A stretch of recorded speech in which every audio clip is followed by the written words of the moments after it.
and unmute. Well, hey, I got some votes in chat. And thank you very much to Busty2538 who's just followed. Hello, Brett. Welcome. Yeah. Hot diggity dog, it's warm in here. My lass has got the heating on and it's like full blast. Like literally full blast. Yeah, my face is actually melting off. Right, so we should be live. We are indeed. What do our sunrise or what it do? Hi Weasel. Does the voice levels sound alright, everyone? By the way, does Mickey need to come up a little bit? I think I'll. Yeah, I'll just stick you up. There we go. That's it. Stick me up a tiny bit. Yeah. You were only halfway up the green bar, but you're up to the yellow now. Hooray! I'm a yellow guy. That's not meant to be a racial slur or anything. It's just purely, yellow on the sound. Like Stannis. Like Stannis. Stannis yellow. Stannis yellow, yeah. Baratheon yellow. Stannis the Manus. Stannis or Baratheon yellow, yeah. So it's OpenCity versus Larks. Yes, it is. No one knows who these people are. They're really unheard of names. No, obviously not. It's OpenCity versus Larks. This is OpenCity. George from Three Sails. It's his Baratheons versus the infamous Larks Starks. Well, so I think you've just hit your head on the nail there, haven't you? So George is a relative. I mean, this is in no way, shape, or form detracting from his abilities, but a relative underdog in this tournament. He's fairly new to the game as far as players go. He's obviously invested a lot of time into learning the game, and he's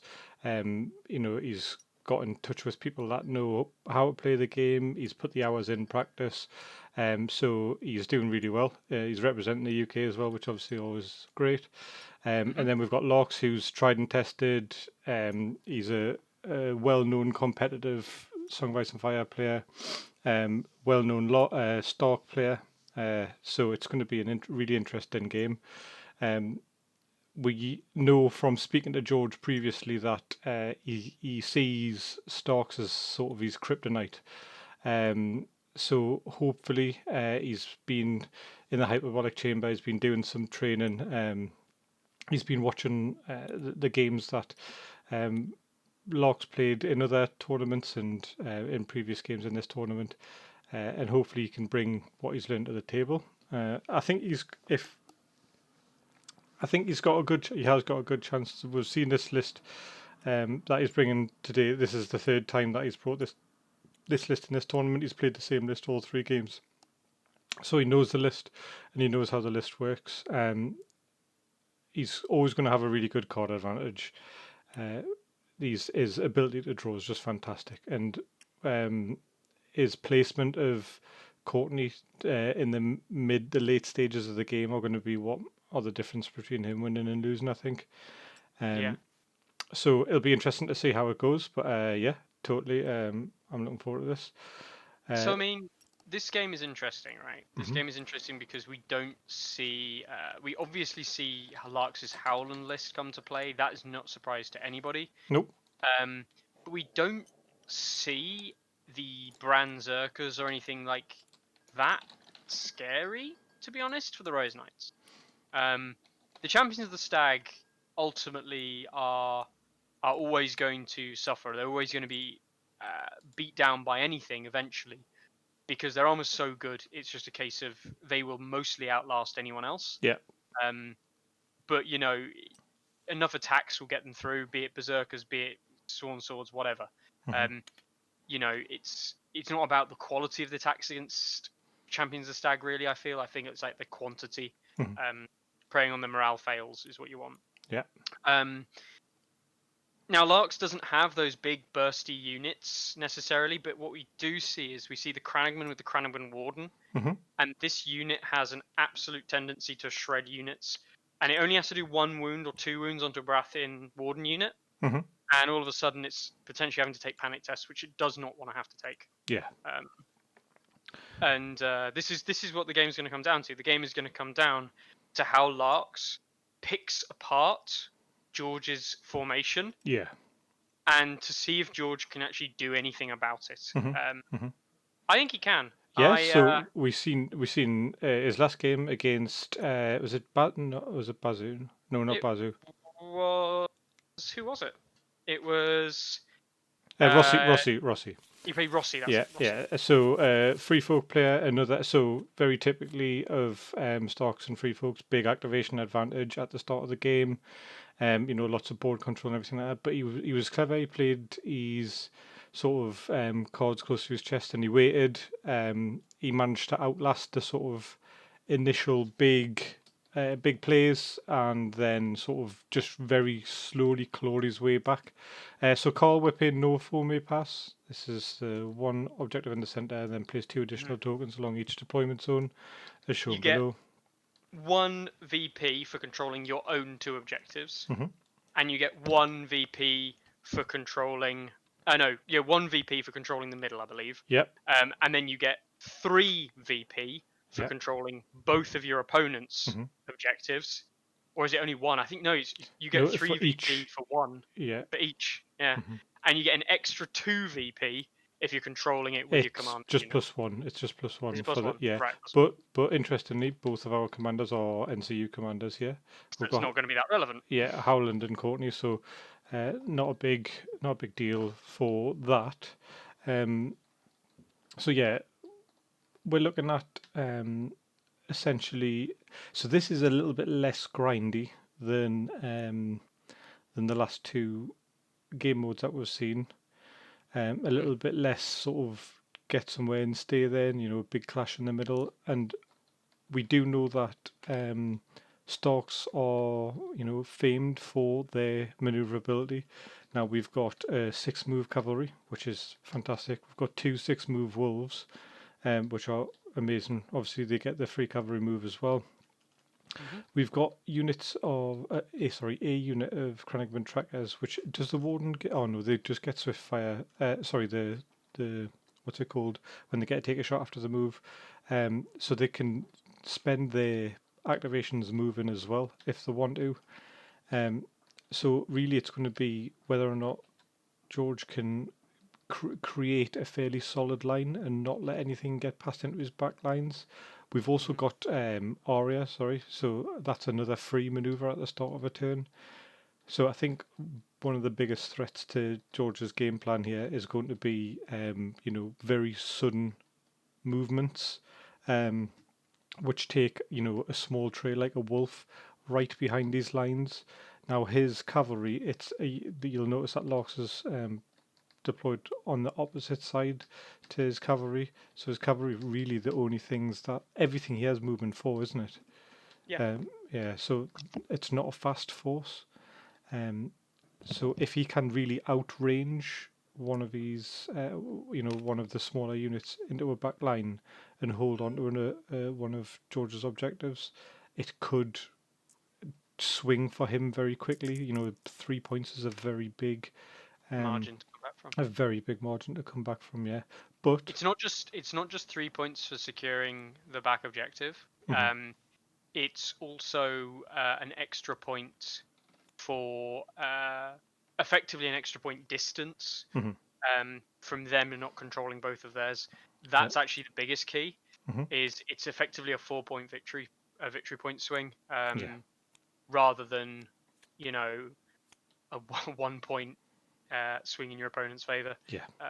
So that is a Wow, huge. and that's sorry, we missed this at the beginning, but Walder went on to Crowns, zapped the unit of wardens on the far left hand side there, and actually managed to kill 4, which was pretty big for a.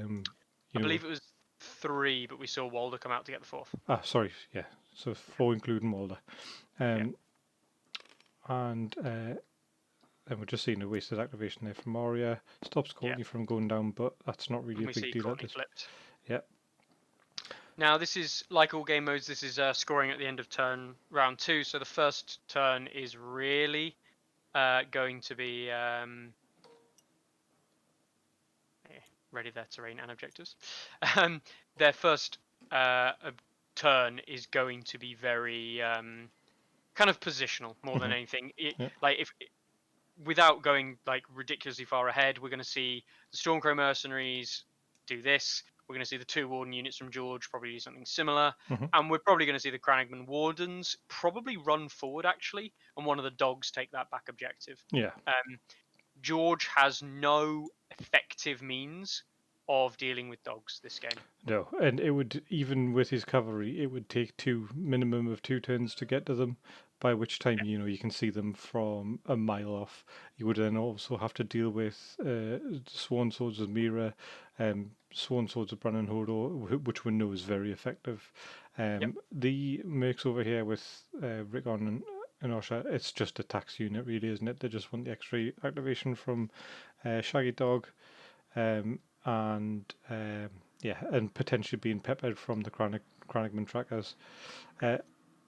I think realistically, what we want to see from George is him positioning with, like using intelligent positioning, denying lots of straightforward routes, and trying to get things gummed up as quickly as possible, because that's where his list shines. And even if he does just, smash right into the middle with everything, his army will come out better in that sort of situation. He's got the George wants to create a melee. Like, yeah, that's what yeah. George wants. But actually, like, Larks is the kind of guy who's just gonna stand there with the Sworn Shields and go, and what? You know, Yeah. you might be a dangerous unit, you might be something I have to deal with and that you can do damage, Mhm. but you're never gonna actually do much damage to my Telesworn Swords. Yeah.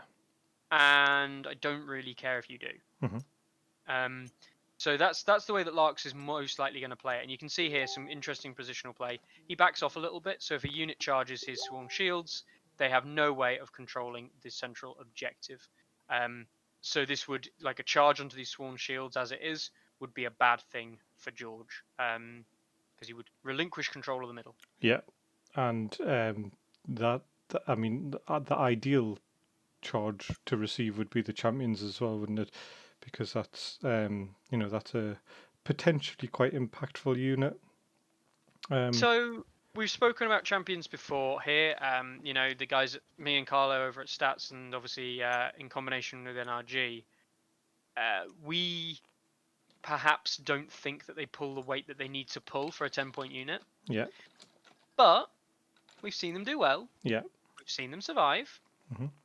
There's certainly nothing here that is particularly dangerous for them. Mm-hmm. They don't want to get involved with Osher and go down fighting, but I think that's probably unlikely at this point in the game. Yeah. So, you know what? I think it's fine. Yeah, totally. So Carl from West Coast Bannerman, another member of the guild, so definitely check out West Coast Bannerman for loads of really good content. Is mentioned in the stream is brought to you by the A Song of Ice and Fire TTS World Cup, which is another cup organised by the Song of Ice and Fire Stats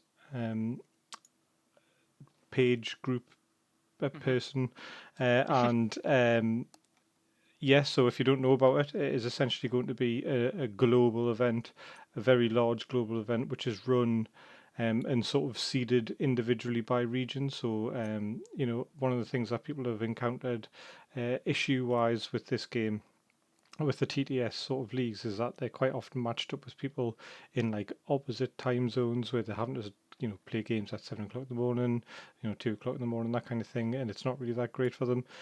So it's giving you a chance to get into some competitive game and with people in your time zone. So really, they're only going to be an hour or two ahead or an hour or two behind, much more achievable.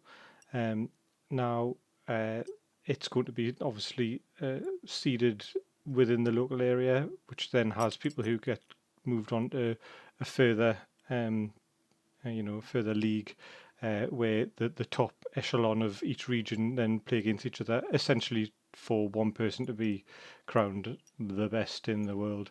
Now, I know that's quite similar to the TTS Masters Championships, but that was done on a time frame on Song of Ice and Fire Stats for TTS games.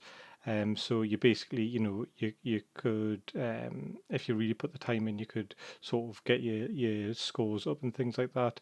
And it depends on favourable, not favourable games, all that kind of things. But Yeah, the Masters really was, meant to be a showcase of like what some of the best players are doing. Totally. The idea was originally that we're going to have a better faction spread, not see as much Starks. Hmm.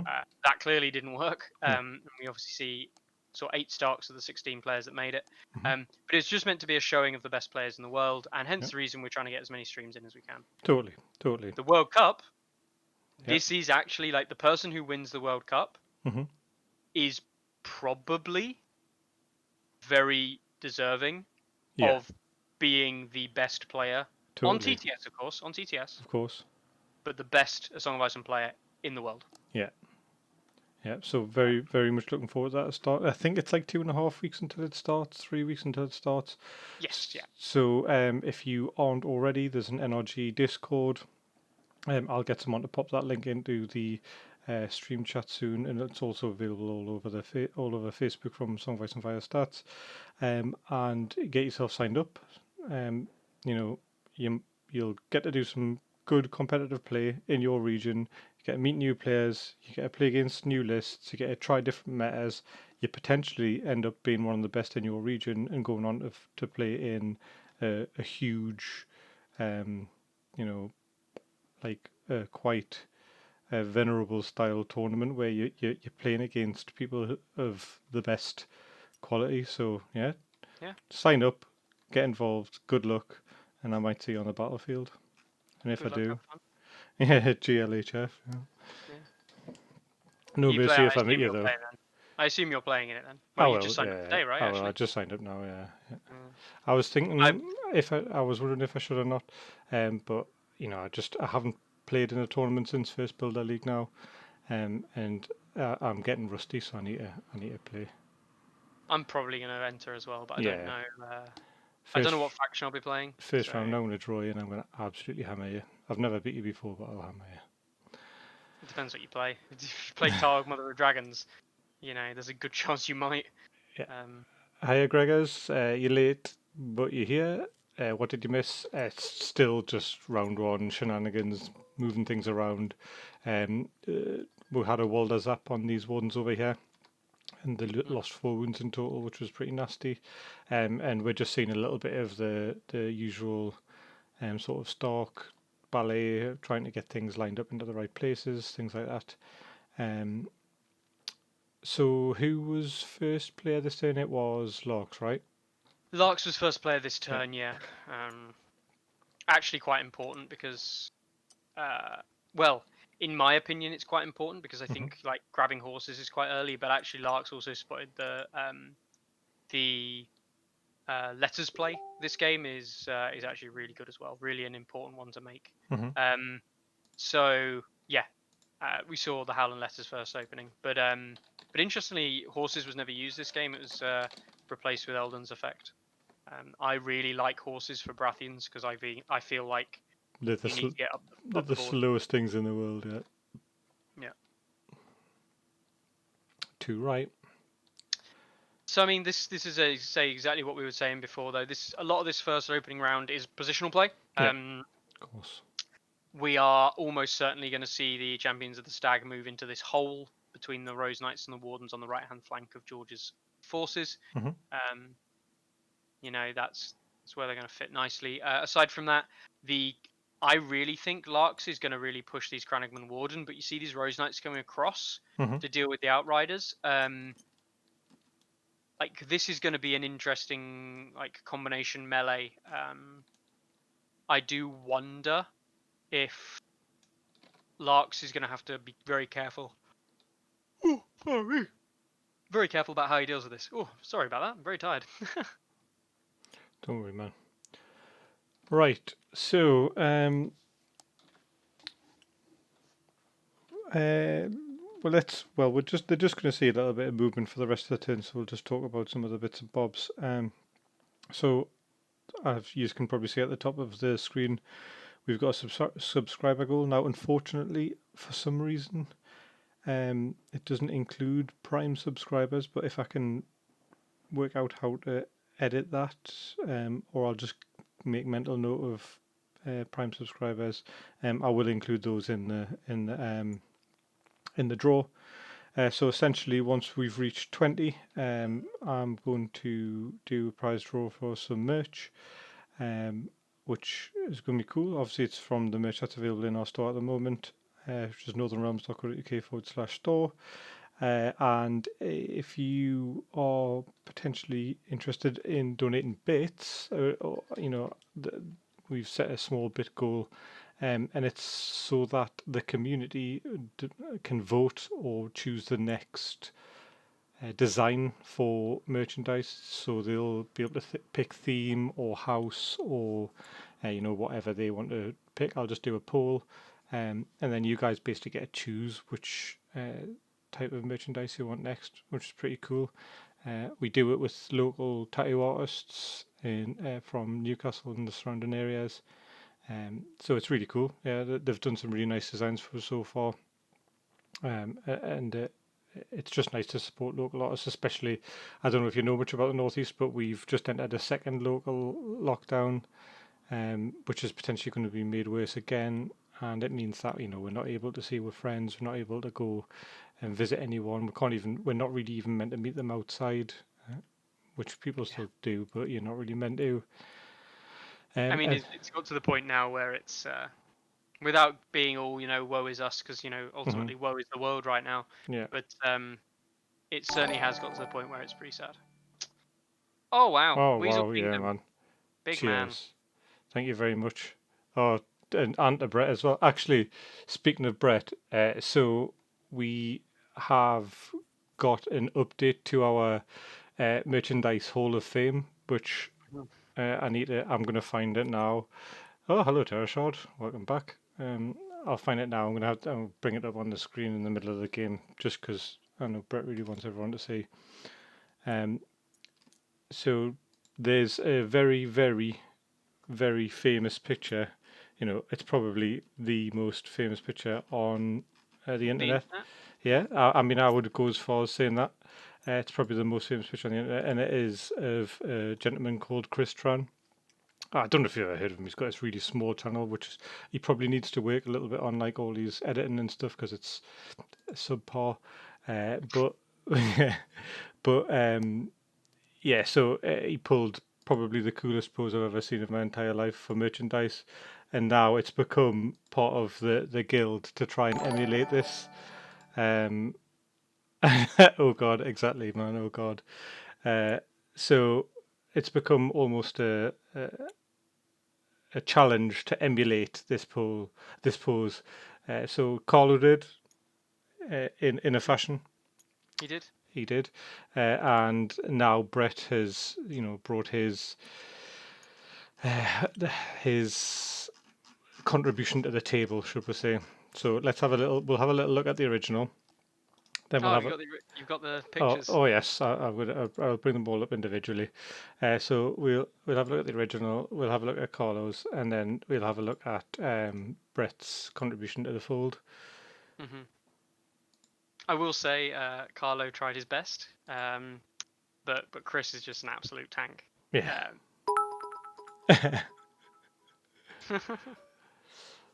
Right. So thank you very much, man.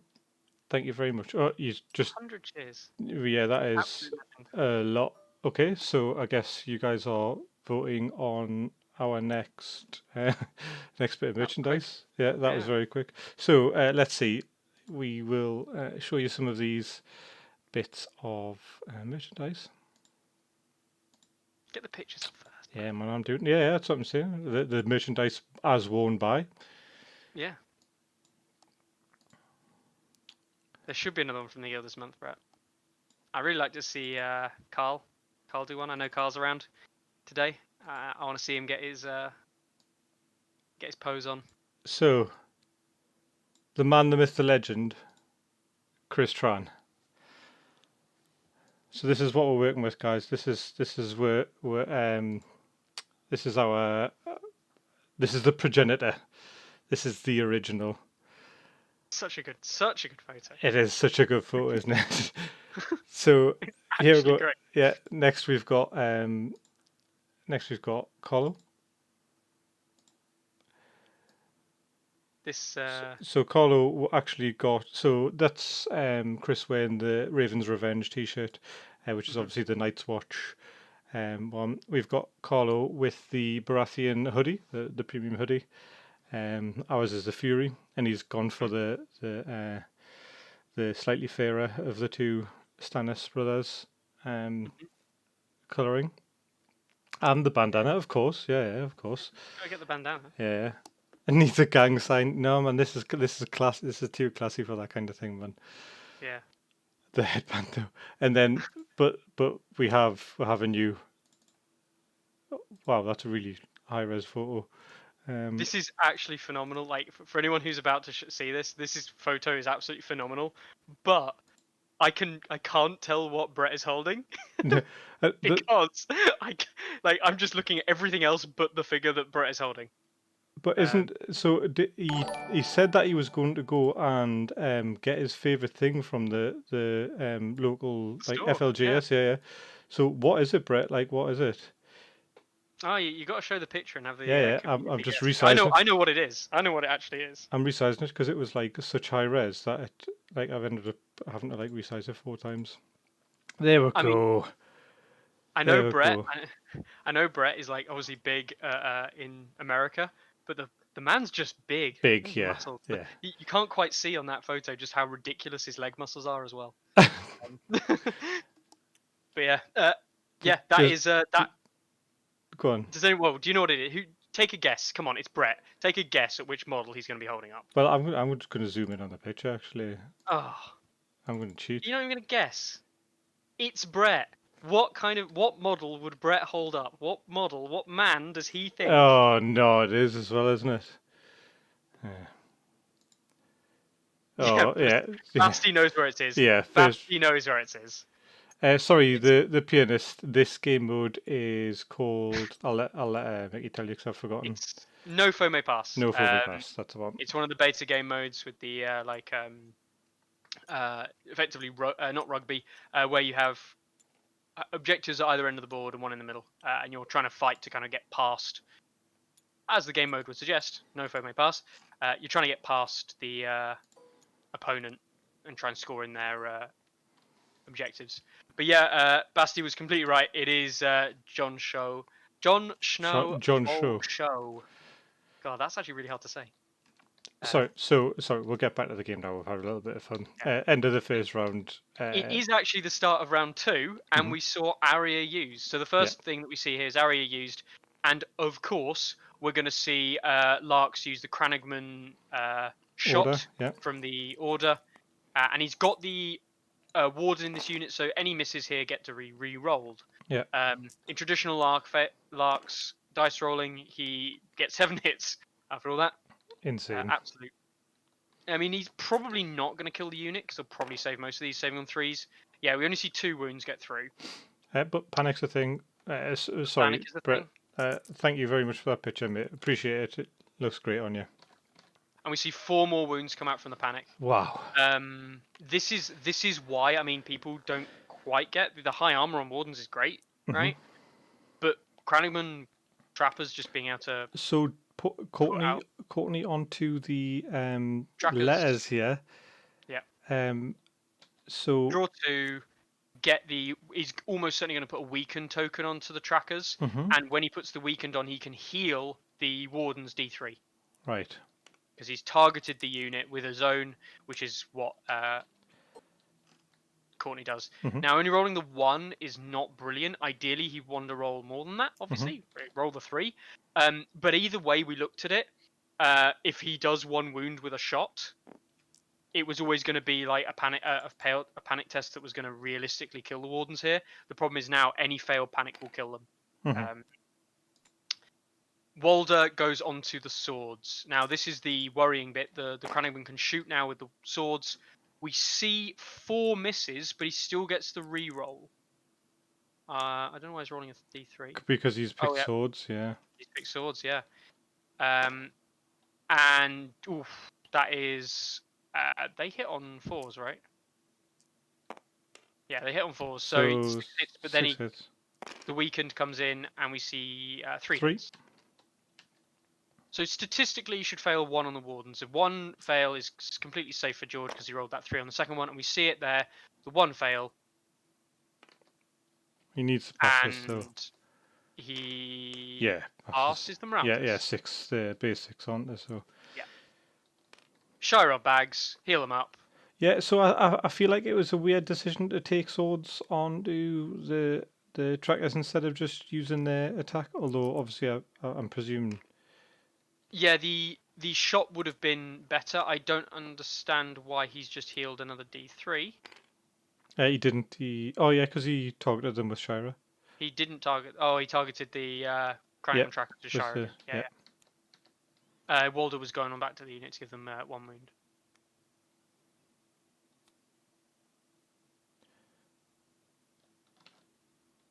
That's not allowed. That is actually. What's not allowed? He targeted the. Yeah, because it's Shira's zone. Shira is not targeting the trackers with a zone. It's Shira's ability that targets the zone. Ah. So yeah, that should have 1 more wound onto the Wardens there. Got you. Got you.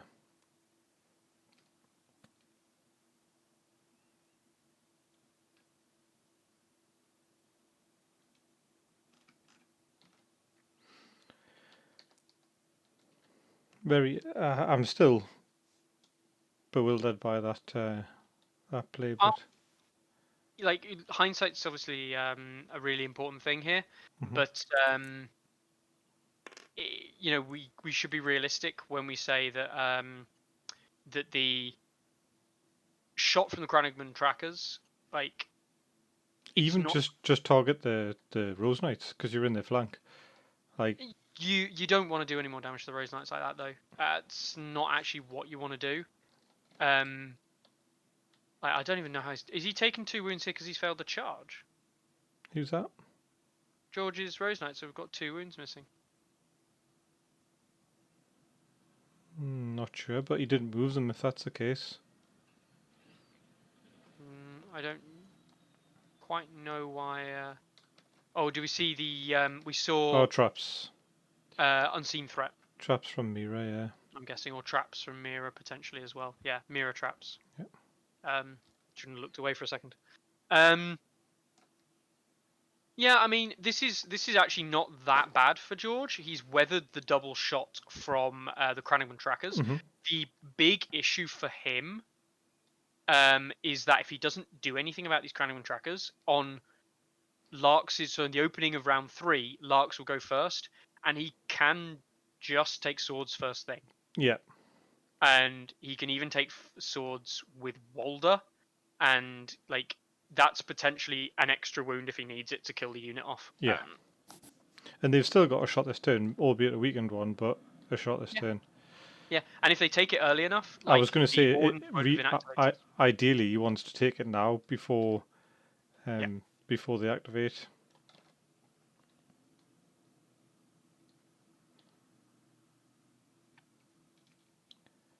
I don't dislike this play. The Rose Knights can actually charge into the Kranigman here, I think. I can't quite tell if they're in. Oh right, so they've just checked it. They just checked the extra wound there from Shira. They've double checked that. So they might be listening into the stream. They might be thinking. It's one thing that we don't ever mention, and we put a lot of trust in the players, but talking to other players while playing the game. Some, you know, I know some players do it, and they get a little kind of backseat help from players. I'm not that fussed about that personally, because I believe that like a misplay there where you've misunderstood the rulings and things like that, and that being confirmed, we're never going to step in and tell the players that.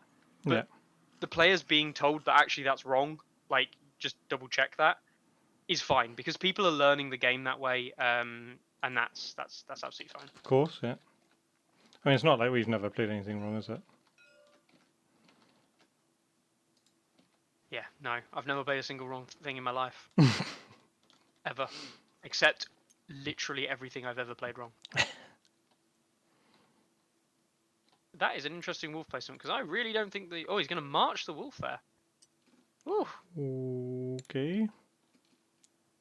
This is actually incredibly clever. This is incredibly clever.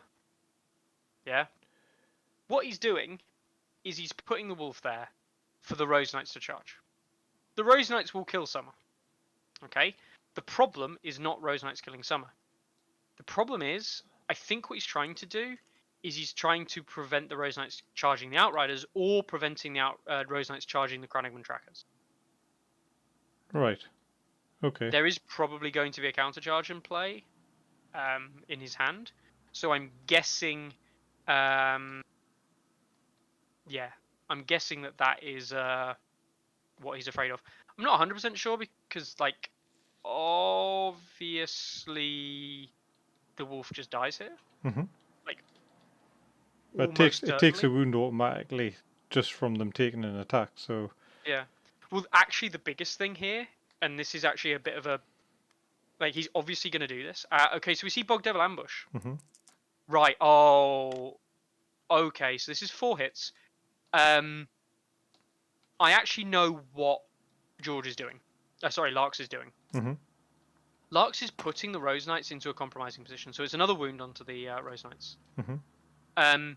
He's putting the Rose Knights into a compromising position, which then the Outriders can then take advantage of.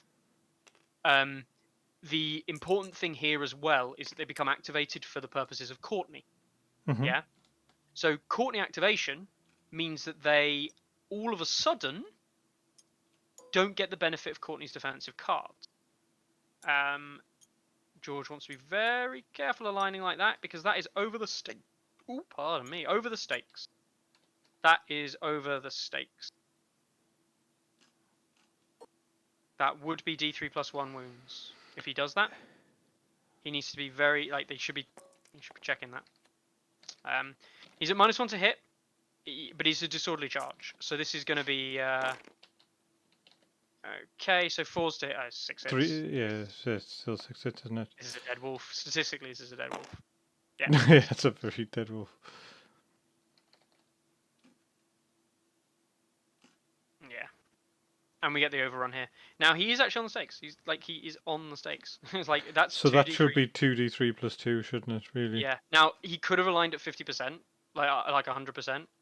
Yeah, I've just noticed. So, if he'd aligned at 100%, which was completely legal, by the way, he could have done that, and he wouldn't have been on the stakes. So they're probably just going to push it across now. Nope. Yeah, so, I mean, that's not quite exactly where it would have been. No. Because the wolf wasn't positioned like that, but yeah. That's fine. Like, that's good enough. Yeah. Again, this is it's a personal bugbear of mine, guys. Just a little thing. Make sure when you finish a movement, you check where you actually are. Okay, so the Rose Knight's going to position... Is he pulling them back? Yeah, he's pulling them back. And he's going to pull them back to there. Still very much... See, the problem is they're in the front of the arc of the thing. So they have to come back. They have to actually come forward. Yeah, that's about right. They're in the side arc of the Crannogman there. Yeah. Actually, there's a...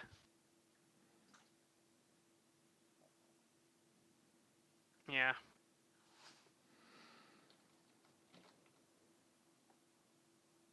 No target. I've completely been missing chat. Yeah, so basically, Colo and Terrashot are having a little bit of a chat about Togs. Dragons and Pike. Yeah, and Brett was mentioning putting destructible terrain close to a token, using swords to score points. The Roses did heal, but they took a wound when with Howland Reed's Bog Devil Ambush on activation. Brett. So actually, they might be able to avoid line of sight if they just put, like, even just shifting 2 inches to the flank will get them out of line of sight, and then they can actually shoot the Rose Knights in the flank. And the beauty of this is that he can't even play counter charge on the Wardens unless they want to take D3 plus 1 hits. Yeah. Like, Which isn't That's not the end of the world, is it? But I mean, it is because they're stuck on the stakes now. Mhm. Every time they activate, like technically they can activate and they don't take damage because it's every time you perform an action on the stakes. Yeah. And passing is not an action, I so believe. so what do you think he's going to do? Do you think because he's out of charge range for counter charge now, isn't he? So he could Yeah. just take another shot at the. It's weakened. I'd shoot the wardens probably again. You know, So if you can kill the unit off. he still gets to reroll these, doesn't he? Because of He rerolled the wrong ones there. So yeah, he had 3 hits. So he rerolled the failures first of all, looking for 4s.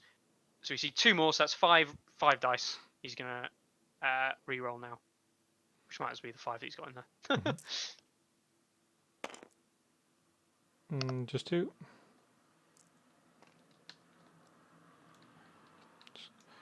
I mean, he's probably going to pass both of these.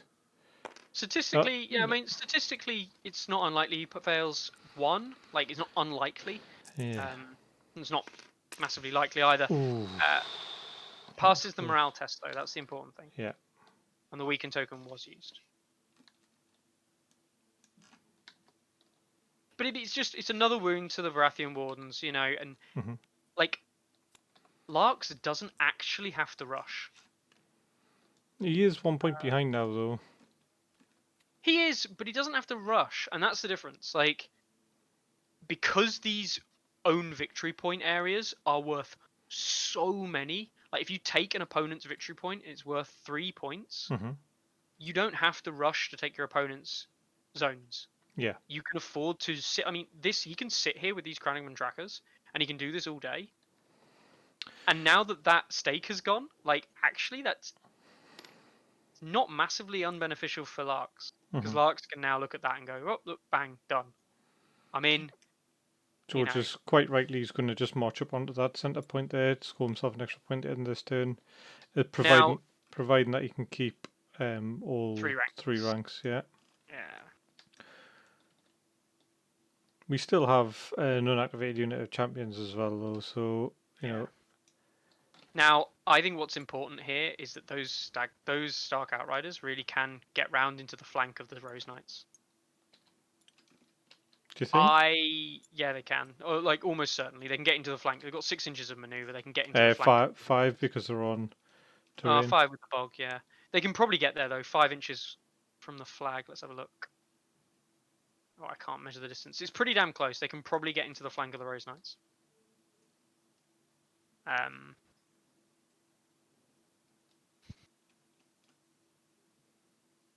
Was Mira used last turn or this turn? It was this turn, wasn't it? Mira was used start of this round, I believe, with the horses play from Eldon. Not the centre Rose Knights call, I think. Yeah, we're talking about the left-hand set here. Yeah.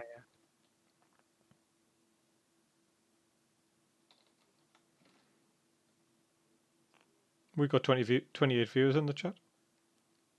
It's a lot of.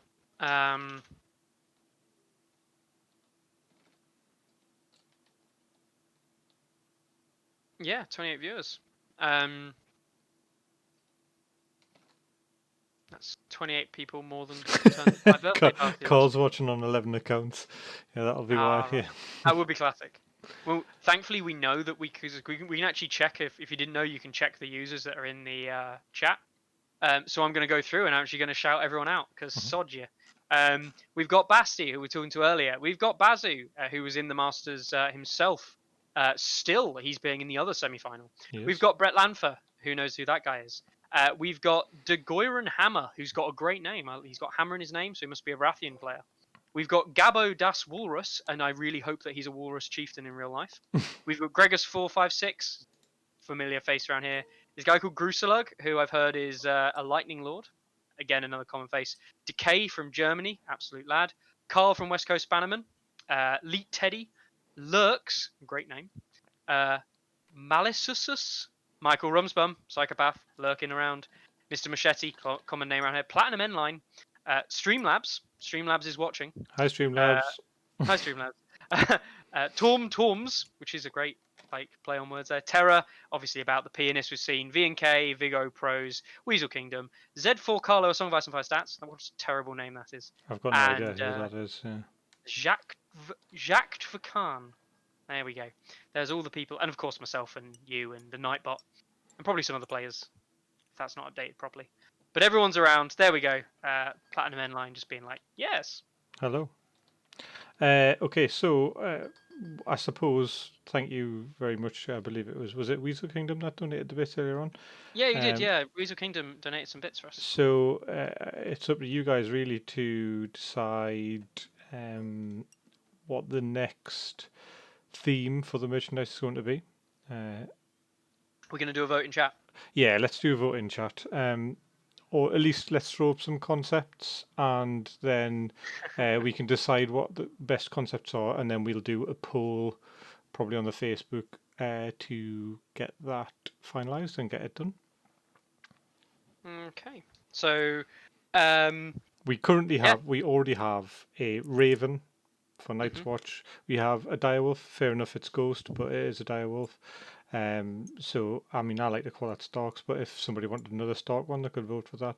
We've got a Lion for the Lannisters. We've got a Stag for the Baratheons, and we've got a pretty cool new design from Greg Scott, which is a drowned Viking-y looking dude for Greyjoys, our right? Greyjoys. Yeah, the drowned god.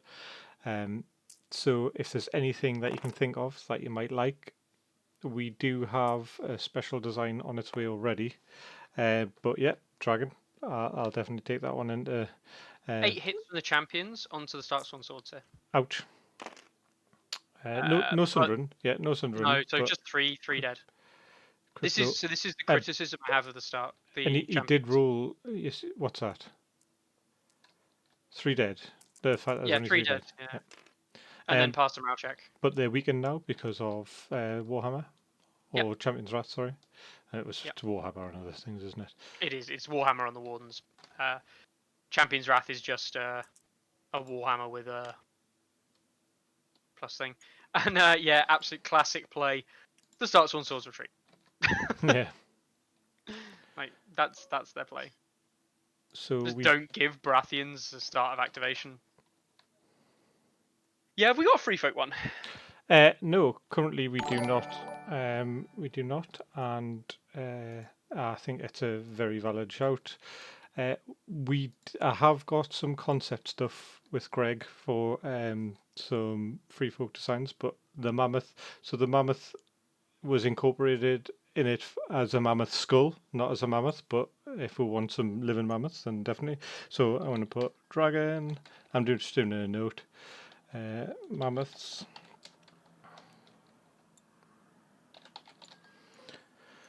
Keep them coming. Oh, awesome, Eden. Thank you very much. So Eden90 just prescribed. I can tell I'm a nurse. Subscribed with his Prime account. Yeah, thank you very much. Oh, and it did count on the sub poll, which is awesome. That is good news. So 10%. 10% of our prize giveaway. We're at 2 people. Which is going to be a any T-shirt, and it's anywhere in the world. I actually do quite like that from Weasel. I just so you know, Daryl. Like I was talking to Carl about this the other day. Talked to Weasel quite a lot in the Hard Home chat. He's I think he's a relatively newer member to the Discord. I haven't seen him too much before, but he really likes getting into the stats, talking about like all the various different builds and things like that. Seems like a I think a newly competitive player, I would probably call him. Yep. But he's just said there he wants a mammoth head or skull with the word pivot. Yeah. I've already added it to the Google Notes. So yeah. I want that. Like I don't care if anyone else wants that. I just want that. Wear that at a tournament when I got my mammoths arrive. So we, excuse me, we're just seeing another little shufty back from the. So why did we take some wounds? Is this from the stakes that he's ended up taking some wounds? On the champions. Yeah. I believe so. Yeah. Eden, I'm guessing Eden is from the UK. Great to see more UK players. Oh, awesome. Awesome, Eden. I don't know, where are you from in the UK? Let us know. We're all from the northeast, so yeah. Let us know. Carl, I think that is a very Bicester. I don't know where Bicester is, but I'm on it. Bicester. It's brilliant. The answer I got, England. Yes. That little known country to us. I'd say Oxfordshire, right? Yeah, Oxfordshire. Yeah, so I see why you Interesting. didn't move. Forcing the champs onto the stakes by denying the 50% with the 2 shields is actually a really good move, yeah. And it means that they're going to take another D3+1 whenever they activate next. Mhm. What's the It's just best way north to of do? Oxford. Yeah, oh, just north of Oxford, so you're the opposite end of the country to us. Cool. Yeah. I hope to see you at our next tournament. Definitely. For what it's worth, by the way, if you type in Bicester in the UK, the first thing that comes up is the Bicester shopping outlet. Consumerism. Right, so George is all out, right? George is all activated out here, and we see the Outriders basically that they get to do what they want. What do you reckon? I reckon there's like he can get to the flank of these Rose Knights. I don't know if it's that beneficial for him. Yeah, and if he does, that's going to be a almost guaranteed count. Although, would George take the counter charge and pull his Rose Knights off that objective? Seems unlikely. Okay, Ooh. he's going backwards. Larks going backwards. Interesting. So the important thing here is that the Cranagman trackers are out of line of sight to the Rose Knights. So the Rose Knights can't actually charge the Cranagman trackers. Right? That is very important that we recognise that. And it's going to be a long bomb charge. Knowing this is a Howland list as well of all more than anything, like this is probably going to be a 6+ charge onto the Rose Knights, from the Rose Knights onto the Outriders if you wanted it, Yeah. if not worse. And with the bog there, it's just not a viable play. So, Carlo, do you think? Are you talking about the definitely 6-inch cap? Are you talking about this? So trying to snip into the. Could he have got down to the side though? That's the only problem. If he could have got into the flank, and obviously we can't measure it, we can't check. If he'd have got into the flank, that would have been an absolutely incredible play because he could have gone 50% the other way. He probably would have missed the Rose Knight's arc in the center, and it would have meant that the next play or the early next turn, the First, yeah, I get you. I thought you meant away for with the Rose charging. Knights. Yeah, I thought you meant Take charging a this horse. turn. No, he could have charged the flank of the Rose Knights, then retreated out. Carl. Yeah, exactly. Yeah. Carl's just made a meme of the mammoths with Ross shouting pivot on it. Pivot. That is a great link. I fully endorse that link, Carl. Yeah, I don't know, Psychopath. I really don't know if he would have been out of arc and everything. Like, it would have been. They were obviously checking some things. They were obviously looking at it. I would have been interested to know if he was. So, we've got a little bit of a problem for Larks here. In he chooses to activate the this is the play you want to see. It's Swift Advance with the Cranagman trackers, right? So the thing is with the Swift Advance is they get the free movement, and then they get the shot off the movement. Yeah, so they're shooting twice basically. They effectively shoot twice with the Warden twice as well. Yeah. That is essentially, a dead unit of Wardens. Well, it's 16 attacks hitting on 4s that can proc with 3 rolls. Yeah. With 3 rolls that can proc 2 separate morale tests. Like statistically, this is likely to kill. I mean, 16 hitting on 4s with re-rolls is 50% and 75%. So 12 hits on 2/3 saves. So it's 4 dead. And probably 2 morale tests off the back of 4 dying. Statistically, failing one of those will kill him, and he will statistically fail one probably on a 6+ morale. Yeah, it was a 50% chance, or just over. Yeah, it works out to no, be just under a 50% chance of him failing one. To pass both, it's about a 30% chance to pass both tests. There's quick math for you. So yeah, I really like this play because I think the Wardens are just dead here. Wow, good thing he's got those rerolls. Yep. Didn't really help a great deal. 5 hits 5 though. hits. You know, that's not far away from what is statistically likely. It's only one less. And we see 2 2 fails, which fails. is again within the statistical realms. Like this is, I would call this a good play because I think this is likely to kill them. Pass the morale check though, so he needs the second shot now as the actual activation shot. Not a great roll to start with. That is better. Yep. Yeah, So he gets 6 6. more hits. This is unlikely to fail all of these. I thought. Yeah, just the one. Just the So we one. need to see a panicked If they test. don't die here, they're going to come back with a vengeance. That's a pass. That's a pass, yeah. So there's oh no, I'm thinking about something else. So yeah, that's a. And did he use that activation instead of? Why did he not use Swords. wall down swords? Yeah. I don't know. Probably because he wanted to potentially take the swords as a secondary. He probably recognized he needed to do 2 attacks to kill them.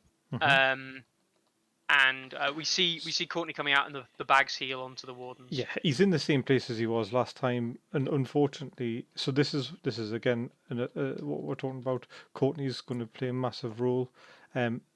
He hasn't got the burst to take them out quickly, and the healing that you can get from Courtney is just good, very good. I mean, we saw that play. I mean, it's about a 30. I think it's a 38% chance to fail to pass both of those panic tests, and he did pass them both. It was, you know, we talked about it there. He statistically was going to need a fail, and with both of those passes alone, that was enough.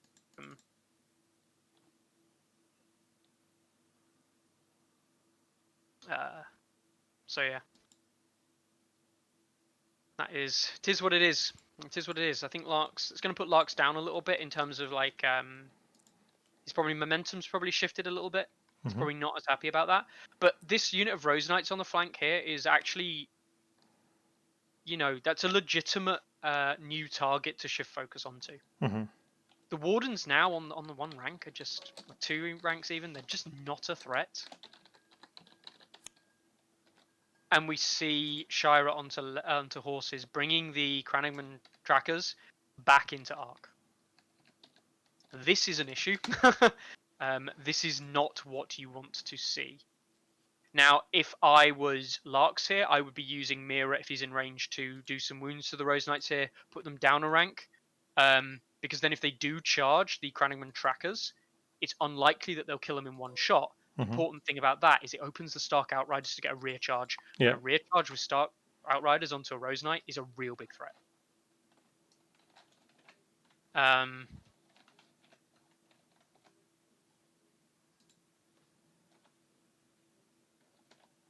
So that's all he does. All he does is he pivots around by the looks of it and doesn't really get himself any closer. I don't know if he's, of course, within range of Mira. That's a difficult thing about being in a spectator mode, isn't it? Pinged it now. He's going to check. Think they're going to check the distance. Must be. D3 wounds, 3 wounds. That's good. That's actually exactly what he needed. 2 wounds would have been okay, but 3 wounds is really good. This puts them in a position where when they charge, if they charge, they only go back up 1 health. That only takes them still on 2 ranks. Yeah. And there's nothing really that George can do to bolster that to 3. Yeah, the other thing here, Basti mentions it there as well. Shaggy would be in range for a charge as well. And if Shaggy's in the range for charging, Shaggy can put a panicked attack in the rear or flank into Rose Knights. And that is really bad news for Rose Knights because that's probably a panic fail. It would be quite a lot of work for Shaggy to get there, though, wouldn't it? No, he's got 3 6-inch move first. To get into a side or a rear? Well, I'm assuming the Rose Knights charge the Crannogman trackers. Oh, sorry. Nope. And Shaggy's 2 dice on 2s. Yeah. He would hit, but he would almost certainly hit with both hits. The question would be whether or not the Rose Knights save 2 hits. So that's definitely in the flank. And at 6 movement, -1 for the bulk puts him at 5. It would be a charge that he could do into the flank of the Rose Knights here. Hmm. So this unit of Outriders can charge the Rose Knights in the flank. Unfortunately, he doesn't have horses, so sudden impact, if it does get played, it's not as effective. So yeah, Dev Impact, it would Sorry, only be 2 extra devastating hits, impact. Yeah. not 2 extra wounds. And he doesn't get the automatic 6 for charge. So you see Howland crowns, Howland coming out onto his own Tully Shields. No, yeah, the champions lowering their damage output a little bit, put them on 4s, you know, and he's going to do the crowns test onto the Panic Rose Knights. I like this play. That's a Pass. pass. Yep. Reroll the 6 and the 1. Yeah, I think so. Spend the panic here. I would do that. I think it's Still a pass. pass. They're 5 base, right? 6. 6 base, yeah. This is I mean, I think like, they're within 6 of this tree anyways, aren't they? yeah, probably, yeah. So it probably cancels. I will say at this point, you know, it's slightly academic in terms of like plays that you set up. If your opponent is gonna pass their panics, generally speaking, they're gonna win a game. Now we saw George fail a few at the start of the game. He could well, you know, he's passed a lot now. We might see that turn, and it's likely that we will. Dice rolls say we will see that turn on average, but of course we might not. You know, there's nothing stopping it from not turning. So we see the Stark Outriders. Lee Teddy makes a good point. The Rose Knights are walled, so they're not even going to be able to heal up. But they're not doing any of the healing, dealing shenanigans. So the problem is if he pushes up the Wardens, like he does lose control of the other point. And yes, although I do agree that there's options there for that, it doesn't actually necessarily make him, like, it doesn't necessarily make the game any easier for him in the long run. I don't like this measuring of units from distance things. Oh, he's checking it to see if checking Weirwood. Yeah, it looks like it. It looked like it would just been just out, actually. If you select the object and select the other object, you can measure the exact distance. So unlock the object and measure it out. It tells you exactly how far away the object is. It's a personal bugbear of mine because I see a lot of people like measure it out using the ruler, and the ruler is not actually the same as like the inches on the trays and things like that. Yeah. You got to think about scale. So yeah.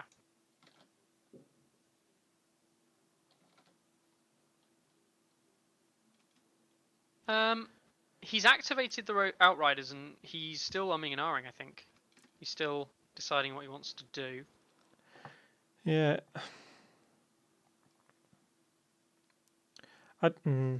He's still got an Aria activation to waste. I'm not entirely sure if he needs to activate them right now. I mean, I don't think you do. I think you activate Aria. You know, you said it yourself. He activates Aria. Yeah. So he's going to, I assume, take that activation off the Stark Outriders. Yeah. Looks like George is doing it for him. Yeah.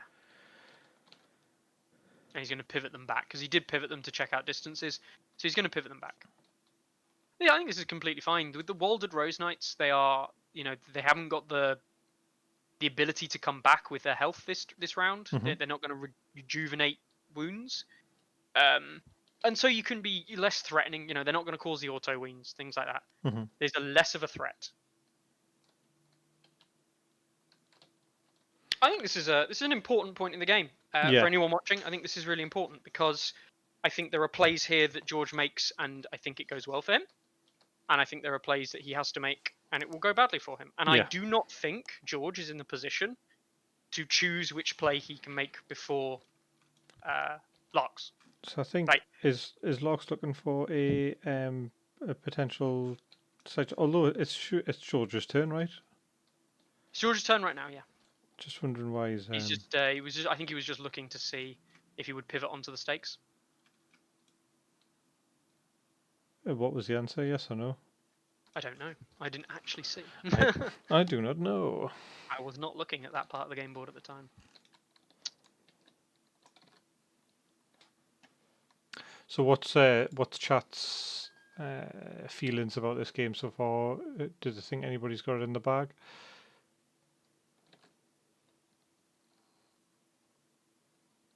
I quite liked the idea of like maybe this was, in hindsight, Larks could have maybe just taken the bags this turn and healed up his own unit. It opens Courtney or crowns up, Courtney, things like that, but Mm-hmm. it's not a ridiculously unhelpful play. That's the problem, isn't it, Weasel? I think that one of the things about the Baratheon playstyle at the moment, especially with Eldon, is it Eldon Estamont? He's the old guy. Yes, Yeah. this is Courtney. Yeah, no, but Courtney and Eldon. he's got Eldon. The problem is that he's always going to have a massive card advantage. Locke's sitting on 4 cards, but we don't know what. So we're paying no 4-minute pass. It's just on the screen for you there, but it's basically if you own both of your objectives, you score 1. If you own the middle one, you score 1. And if you own any of, so for each opponent's objective you control, you score 3 points. Commanders score an additional 1, but no battlefield commanders in this game, so we don't need to worry about that. Activation wise, we're still there's a 1 activation advantage for the Starks. Yep. But it still doesn't really feel like George has had to play from behind. Now, I know there's a lot of talk in the community. In fact, we were speaking about it on Facebook today about how strong activation advantage is. But I think people are starting to learn how to deal with it. So I think what's important to recognize is that Courtney, as a commander, Mm-hmm. is as strong. Like, he's not quite as good as the Stark commanders, but he is up there. Mm-hmm. Like Baratheons as a faction are actually not that great. Like Mm-hmm. they're like the 4th or 5th statistically placed faction, Mm-hmm. and it kind of it alterates a little bit. They fluctuate. But the problem, the ultimate problem, is that Courtney is like ridiculously above the power curve for Yeah. Baratheon. Yeah. Like, he is an NCU commander. He gives an extra activation, and his statistics at the moment say that Courtney is one of the best commanders in the game to pick, Mm-hmm. aside from a couple of Starks, which we know, Robb and Howland, the 2 big misnomers there, and all of the various variations of the Lannisters, being like High Sparrow, Tyrion. So, like, Courtney, like, Baratheons are one thing, but Courtney lists are a different beast entirely. And it all comes down to the fact that you can't alpha strike the units because of Courtney's cards. Yeah. It's like playing a semi Lannister game, and actually, like, for what it's worth, like, the cookie cutter Howland lists that we see from the Stark players, which we've seen throughout the tournament so far, they're very cookie cutter. These are the top tier, top meta lists. Mm-hmm. And the reason I think Courtney is so good against these lists is because he's strong enough. He presents that armored front, and he says, look, like, you're going to have to come and kill me. Yeah. And you might be able to outmaneuver me. You might be able to get around my flanks. You might be able to do these things. But ultimately, it's then just going to turn into a dice game. Yeah. I think Without he's such a strange commander because so he offers that additional healing. It's a massive sort of, he's waving a stick at you, isn't he? He's like, if you use any of these zones on this unit, which I know you want to use them on, you're going to benefit me. So just crack on. You know what I mean? But he's also got 3 incredibly good tactics cards, which are just massive. Nopes to certain situations. You've got counterplot, which is like Stark's worst nightmare. You've got his what's it? I can't remember what the name of it, but it's the one that removes abilities. So we have fairly strong units with good abilities. So have we seen the charge from? I'm guessing the charge from the Stag Knights, I'm guessing. Yeah. back into the. Oh no, this is Mira Reed? Oh, what? No, that was the D3 from the Mira Reed traps onto the Champions of the Stag and the Champions of the Stag charging. Oh dear. So he still needs to do the D3+1 for this The as well. stakes. Yep. No, the Mira used the Traps. traps earlier on against Oh, the that Rose must Knights. have been the D3+1 there from Yeah. the stakes. So it should have been 3. That's another whole horse, yeah. Yeah, which is why he's got 2 horses missing now. Yeah. So That's Hindering 15%. is you or thing beyond a Roll 1 2 or dice. 2 is no that's Oh no. yeah no that's Yeah, hindering is roll 2 dice. so you only lowest. did you roll 2 or did you? I think you only rolled 1. Don't know. I don't think it's 1 dead. 1 dead Stark, which is enough to drop him a rank, which is the important thing. Panic check. That's a pass. Yeah. Yeah.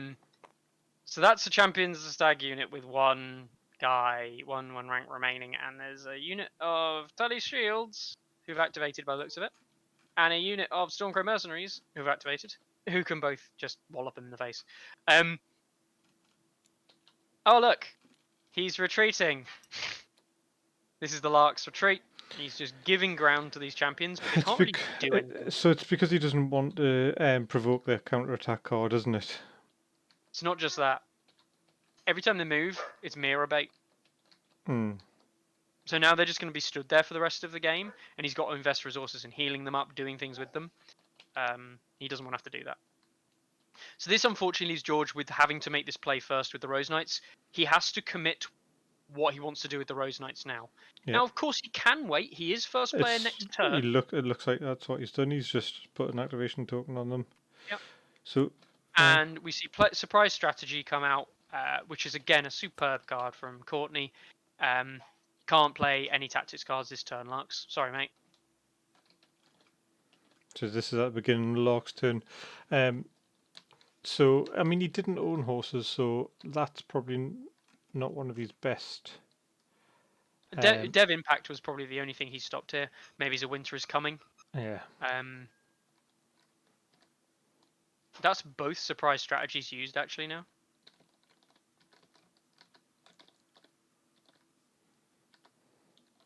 So Weasels says, I think without Larks making a really serious play, it's 60-40 George winning bottom of turn 4 if he has any gas in his hand. Yeah. I agree. I think that's looking reasonable. for George. Looking good for George. He's going 2 points up again this turn. He's putting a 1, effectively a 1 more point. He's 2 points up now on Larks. He's going to put 2-1 score at the end of this round, putting them another point up. So he'll actually have 3 points lead over Larks. Like that's a whole turn of owning a back objective. Mm-hmm.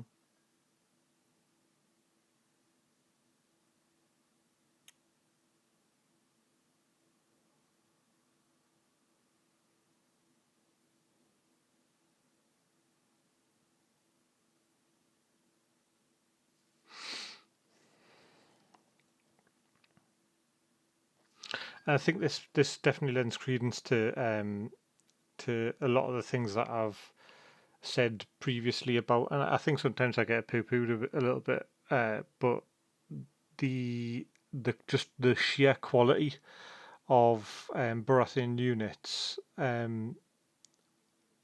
think is totally underestimated. Currently, yes, he's got an activation advantage, but the Baratheons are just, they've got domination of the field. They're ahead on kills, with definitely with potential to do more. And they're just there. That nothing's going to really. It's going to be very difficult for a big enough punch to take one of these units out. So this is actually like on behalf of how I think this game is played out. Mm-hmm. This is going back to what I was saying. These kind of like cookie cutter Stark lists. What they've got is lots of activations and lots of attacks, which is why they need those failed panics to do damage. This is what this list does. There's only really 2 threatening units in the game. The Cranaban trackers have obviously They are a threatening unit, but again, it's the panic fails you want to see onto Baratheons. And the Stark Outriders and the Stark Sworn Swords. The Stark Outriders haven't done anything because he didn't take that risky play we were talking about, slotting in between the two Rose Knights earlier on turn 2 or round 3, or even round 2. And the Stark Sworn Swords are kind of tied up, killing champions of the Stag. The issue here is he doesn't have the the Branzerkers of the traditional Stark Branzerkers. Yeah. Just YOLO into things and kill them. Mm-hmm. This Stark list is not it's a good Stark list against Baratheons, Mm-hmm. but it doesn't have the punch it needs. You know. So, Carlo, just out of because Carlo's in the chat, I know we had talked about how this tournament had game modes that classically didn't favour Starks. Do you think this is another one of those game modes? Do you think this is a game mode that is an uphill struggle for Starks? To me, it seems like it is at the moment, purely because of these very solid units that are able to Stark favoured. So currently we've got 3 units that just can't be killed, sat on points. Yeah, putting direwolves on back objectives. But how putting direwolves on back objectives and then just clashing up against a wall of steel and never being able to take any other objectives? I was interested to see the fact that Larks didn't get his sworn shields onto the centre point, because that obviously would have started tipping things into his favour. Yeah. Maybe. Yeah, that's what I spoke about earlier. But the problem with skirting the dogs round is that obviously classically you're just wanting the dogs to sit on safe objectives. We did talk about that at the beginning of the game is a potential, but what I said was George has to fan out and stay in a very sort of solid line to prevent things from sneaking through.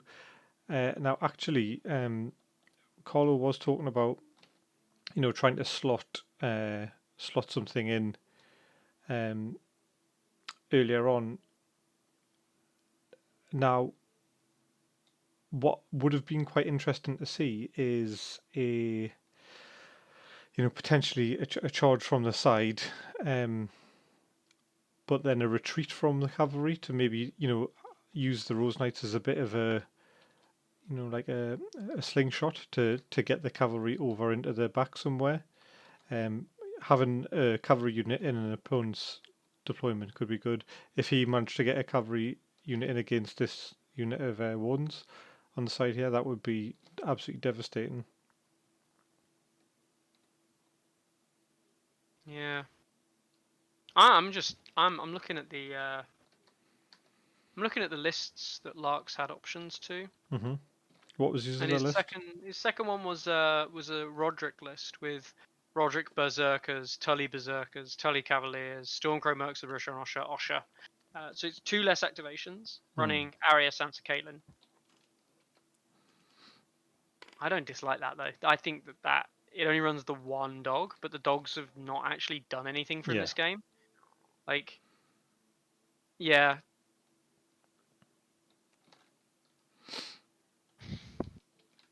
Yeah. So we see Courtney letters come out straight away. Mm-hmm. We see letters go on to the Granum Trackers. We see them heal up a D3 on 2. See which unit it is. 1 unit, 1 heal onto the Rose Knights.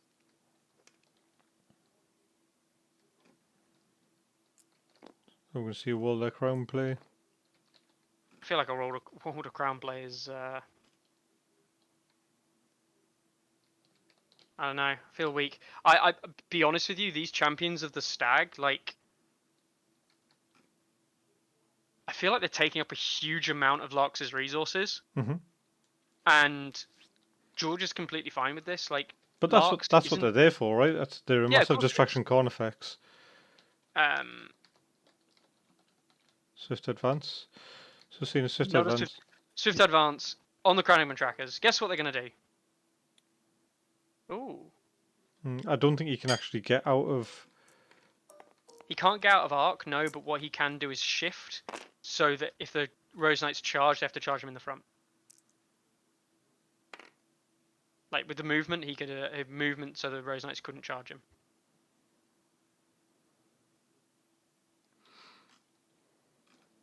But yeah, I think the Rose Knights just get countercharge the Wardens, the Trackerman trackers here. But that, I mean, really, that's what he wants, isn't it? He wants a. Yeah. It's whether or not George holds on to that. Mind you, he might have been shooting the bloody Rose Knights in the flank. You see the weaken come out? Boom, 2 hits. 2 hits.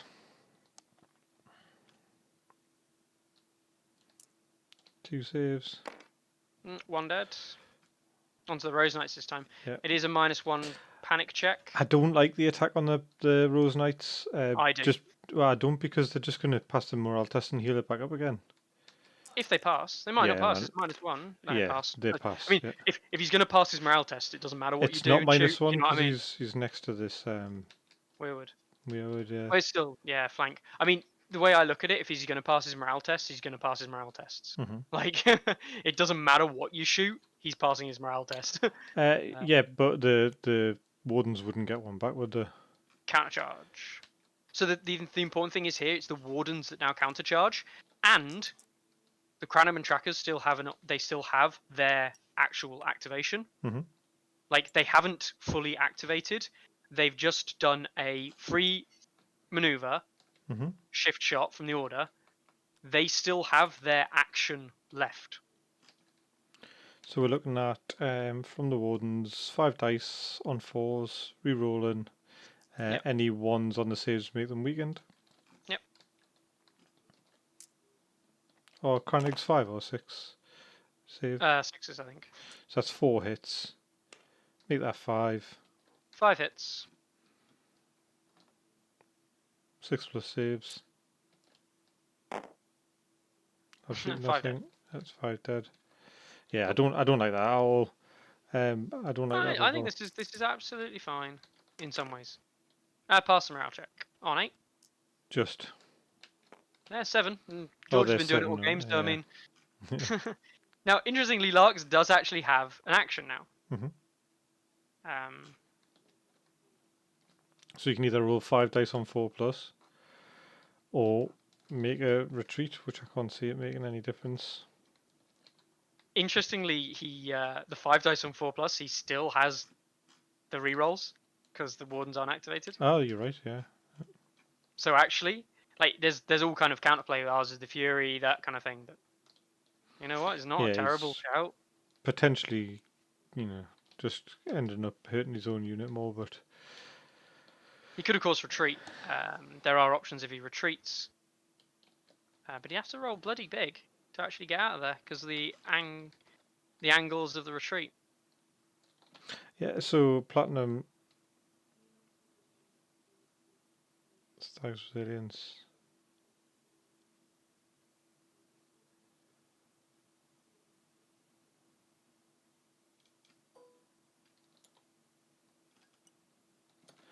Yeah.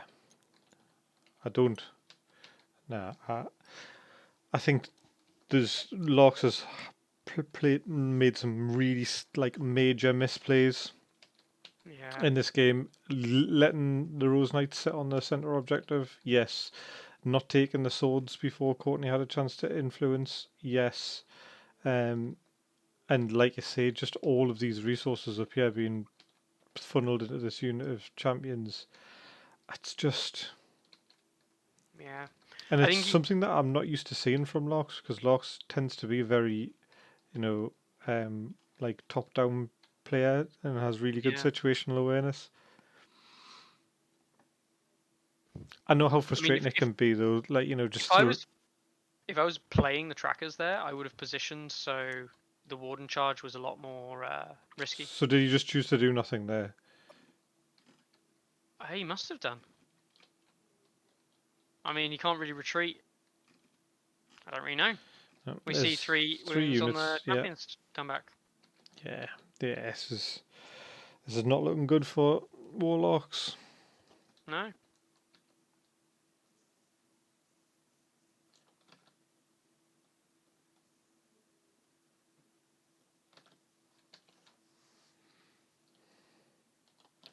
Leap maybe. I don't know if he would manage to get all the way on with a pivot. Is it fully cover? Probably. Is this game mode fully cover? Yeah, of course it is. If they're stationary points, it'll be fully cover. Yeah. It's the way to think about it. We see Walder come down onto the Rose Knights. Kind of standard. And we're taking a test on the Rose Knights. I mean, it's worth remembering. No, Pass. they passed again. I mean, they pass the morale tests. Mhm. They're gonna win. It's always about that. The Elden Swords comes out from the Wardens now. Interesting. This Rose these Knight cards. unit, Yeah. for what it's worth, this Rose Knight unit, if it dies, it really opens the game up for Larks. Mm-hmm. But I really feel like he's not That putting which the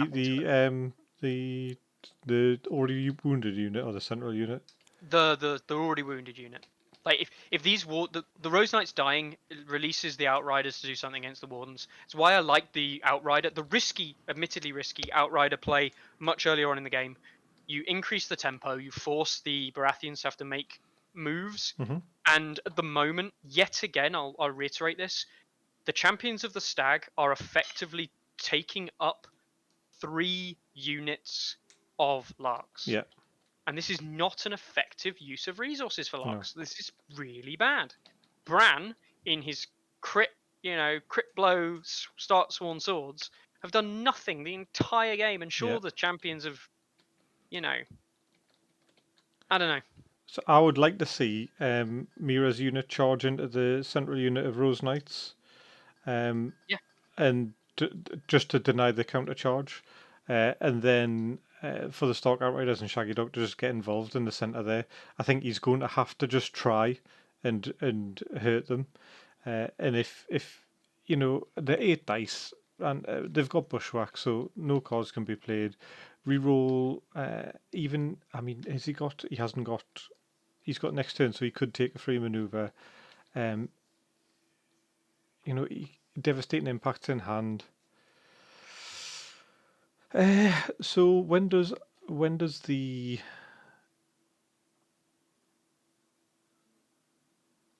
enemies?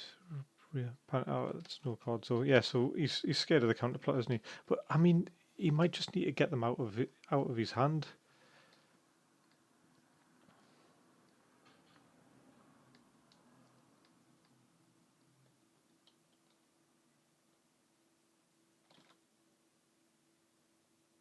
Right, sorry about that. Yes. I don't know. Yeah. I mean, there are lots of plays. I mean, there are lots of things I would have done differently. Oh my god, what's he doing, man? This is fine. No, this is absolutely fine. This definitely is not fine. Like, This is fine. that's another counter charge. He can definitely angle this so he doesn't hit the bog and does hit the unit, and he only needs a 1 to do it. He can actually go way closer. Like, he can do this if he just pivots back. Oh, he might hit the Rose. He might hit the other Rose Knight unit first. Haha. And we see Winter is Coming, which is the most important card. We see Counterplot with no reroll. And it's a 6. Well, at least it's out. It's out, isn't it? It's gone. Yeah. Does everyone remember the days of can you counterplot Winter is Coming?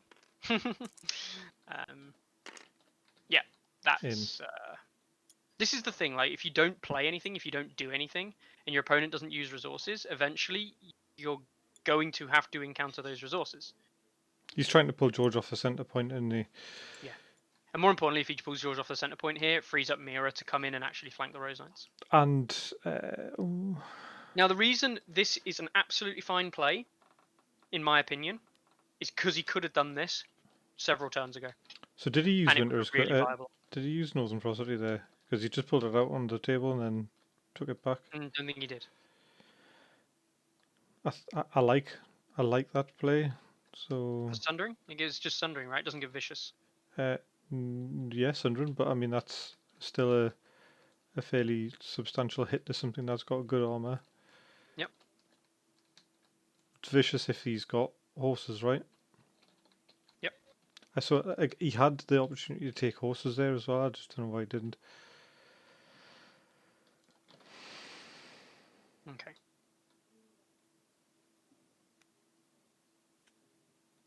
We see it there. We see the Northern Frosty sundering. Yep. He doesn't control swords, so there's no vulnerable here. They're vulnerable and weakened because of Panicked and weakened because of panic. bushwhacks. Not vulnerable. Oh, is it panic and weakened? Yeah.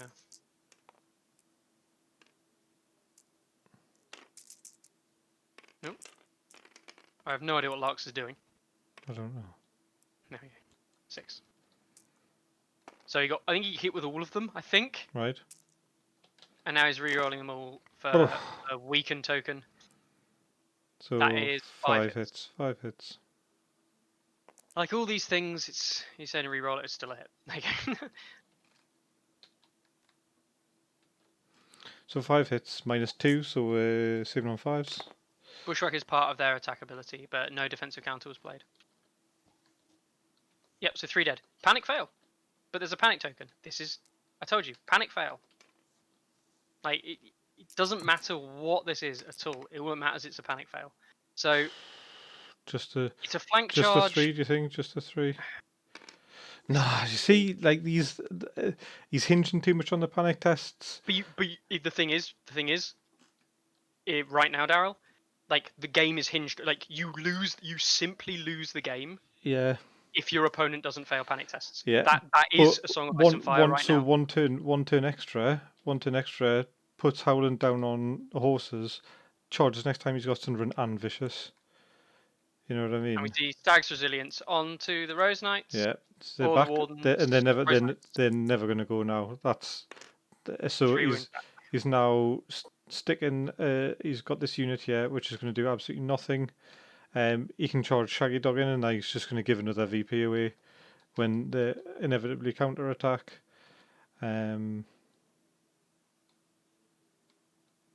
Yeah, totally weasel. He's let George put his 10 pegs in, and George has got the one, even just the one VP event, and we've talked about this in other game modes. If you can just have one extra VP a turn, you're still going to win. It doesn't matter how long it takes, you're still going to win. And then all you do is eke out a unit here, a unit there. His units aren't dying.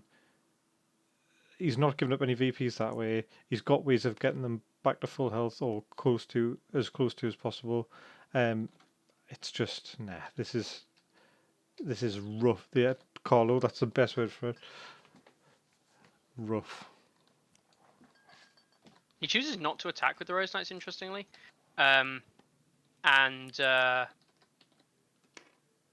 Larks is going to retreat with the Stark Outriders.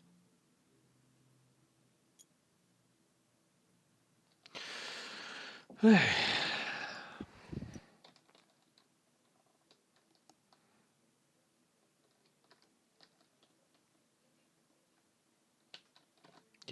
there's nothing wrong with the Baratheon deck, especially in this sort of list. I think the Baratheon deck's main problem was having cards like that in your hand with nothing to do with them. But when your hand size is 10, not 3, it makes absolutely bollocks all difference, doesn't it? You just keep it there for fun. Yep. So we see the Wardens activate now, and we see the second Stag's Resilience come out. Yep, and he's doing D3 plus 1 automatic wounds. He heals up. 2. 2. Gets 2, and he does 2. Yeah. The 2 that he does here are more important than the actual 2 that he heals, because he doesn't actually heal up beyond... Yeah, Carlo, I'll show Mouse and Fenix window if this isn't over, mate.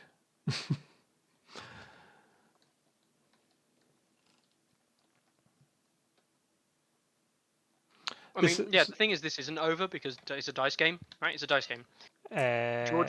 George might not be able to do anything for the rest of the game, which still would not matter because he's still always going to be 1 VP ahead every turn, as well as the 3 VPs already ahead. The point is, is that he's not 3 points ahead this turn. Mm-hmm. Like, we'll see what this panic test, a past panic test though. He's not like this turn right now for George. He's drawing. He's drawing on victory points scored this turn. How? So he's only 3 because he doesn't control his he's back. not controlling his back. Like this is like this bait play with the Cranaman trackers. Although it seems silly, like it's not the end of the world, right? There's 2 turns left in this game. This game is not going to end before round 6. There's 2 rounds left, and there's a lot that can change in 2 rounds. The Bazoo game showed that. You know, the game we showed on stream yesterday night. Bazoo bought the game back, and he won. And you can win these games. Will he? I don't know.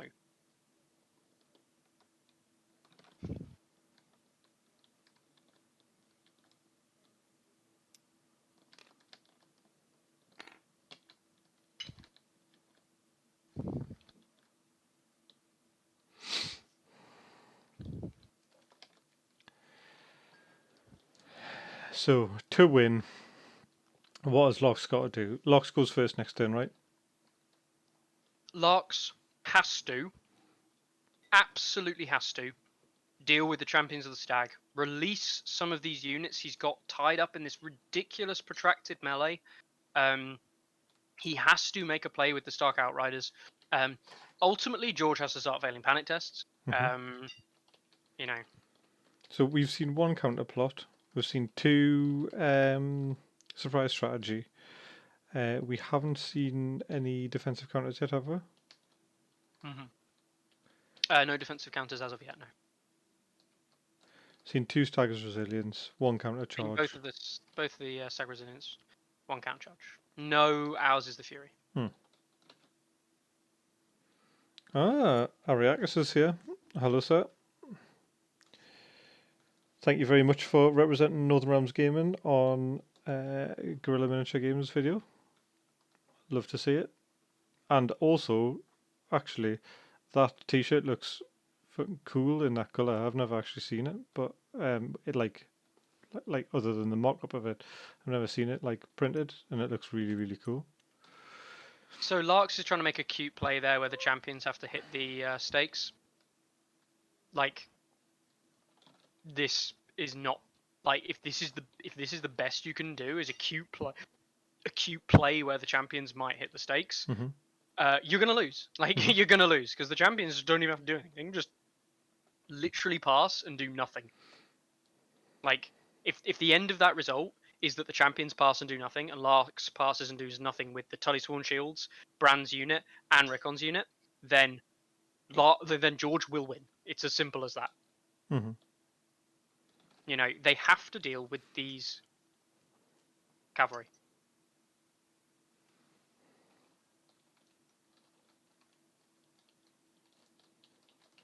I think what's more annoying is he's got the options for flank charges here onto the Champions of the Stag to really mess them up. And look, George activates them, and I'm pretty sure he's just passing. Like, he doesn't even have to move to trigger the Crannog traps. Like,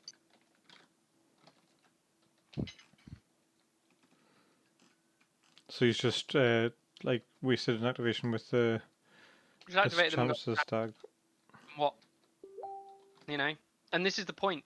The ball is in Larks' court to do something, and he's passing an activation with Stormcroak Mercenaries in the flank. Like, for me, that's a big mistake on Larks' part.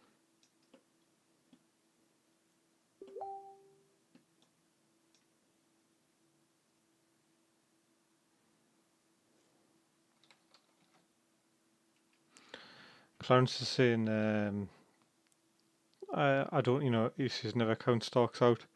So, Clarence, what's your strategy for this game? Like, you're looking at the table as it is now, what would be your game plan? How would you approach this situation?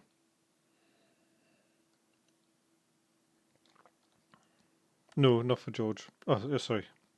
You're answering another question. Yeah, if you were in Larks' chair, what would you be doing?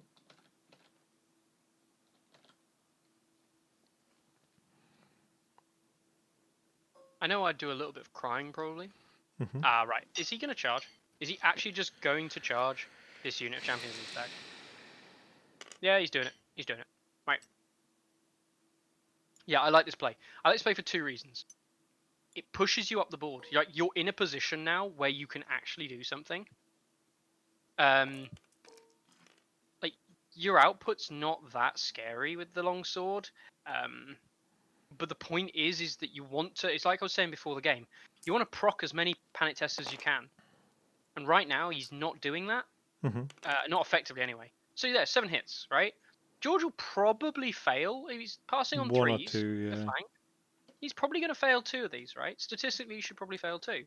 I know I keep talking about statistically, but it matters. And we see 3 wounds, right? That is more wounds done in 1 attack, and then it's going to be a -1 panic check as well. It's testing on a 6. This is more wounds than he's done on 1 attack here than I've seen him do realistically with anything else so far. And it's a pass. I mean, it's a pass. We'll see a counter attack. Yeah, probably. Hours of Fury. I think this is like if this is the best Ours is the Fury attack that you're going to be putting out, then if you're Larks, you're happy because Well, this is yeah. So I think this is D3 automatically block hits. he's almost definitely got another one in hand, which I think he's saving for Yeah. whatever happens to the Rose Knights next turn. If he's hitting with 5 dice and he can block D3 of them automatically. Like, Oh, Chris Trans here. oh, Sunday Slaughter. So obviously, you have probably all already heard about the guild, but it's definitely worth mentioning. So the Song of Ice and Fire Guild is a collection of content 5+ morale. creators, and he 5+ fails. Yeah. morale and he fails. So this is what we're saying. Morale is more damage than attacks. Quite Like, often, yeah. I mean, as free folk players, we know that as a almost well, like exactly. But this is the problem that Larks hasn't done. He's not like he over on that other slank. He's tested the morale, and George hasn't failed a morale test or an attack yet. But like he wasn't doing anything to the champions, and I think that's a mistake. So sorry, just talking about the guild for a second there. So Yeah, sorry. just a quick plug for all of our fellow guild members. We've got Mythicos Studios, we've got Song of Ice and Fire Stats, who we all know and love, the people who organised this tournament. Sunday Slaughter, Chris Tran delivers some absolutely awesome content in the form of bat reps, and he's currently on season 2, which is a narrative set of bat reps, which are recreating really cool scenes of battles from the stories from the Song of Ice and Fire books or Game of Thrones books. We've got Tabletop Wardens, which is a German set of content creators, do a lot of English content but do some German stuff as well, bat reps and articles and things like that. We've got West Coast Bannerman, which I think Carl's in here at the moment, who does a variety of content as well as Small Council Radio, who, as well as doing podcasts, they're also quite often, members in other people's content, and then obviously ourselves. I don't think I've missed anyone, have I? I don't think so. No. So definitely go and check out the Song of Ice and Fire Guild on Facebook, and make sure you check out all the people that we've just mentioned there. If any of you are in here, feel free to post some links to your stuff because it's all definitely really worth watching. Oh, Blitz Minis, don't forget Blitz Minis. Yeah, Benjamin Lin, he is a bat rep producer, which he's based in Indonesia, right? Is it Malaysia, Indonesia? Singapore. Singapore. Yeah. I mentioned Small Council Radio.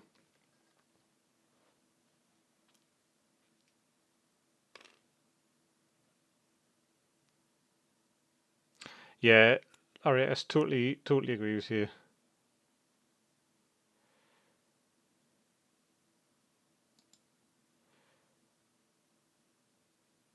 Yeah, Chris, I would love to do that, mate, but it's now against the law for us to do that, and it's probably going to be like that for a little while now, which is unfortunate. we managed to get that last one in with Carlo just a couple of days before the last announcement. So yeah, it sucks, man. Sucks. Yep. Big shout out to Daryl there for working in ICU ward and having to deal with literally this kind of shit day in, day out. Literally on the front line. Okay, so we see the first activation. We see Walder letters. So this is what we saw Bazu do the other night. This is what Larks needs to do. He needs to be taking letters to try and dig for cards. Mhm. What can he do to try and get himself out of this hole? And this is another. So it was. Courtney bags. Yeah. Just heal 3. And basically made the whole activation a waste of time.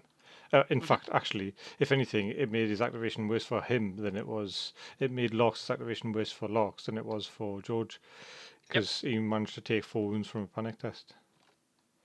Because he didn't charge him with Starksworn Swords, and he didn't charge him with the Stormcrow Mercenaries. Mm-hmm.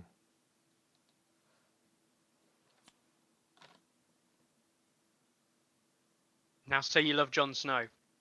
I said it there, technically. No, I do not love Jon Snow. So, Brett, I mean, I did choose the second design ever that we got designed for the merchandise to be Ghost. So, I mean, I'm not opposed. I think he's a nice guy. I just think he's a bell end in the game.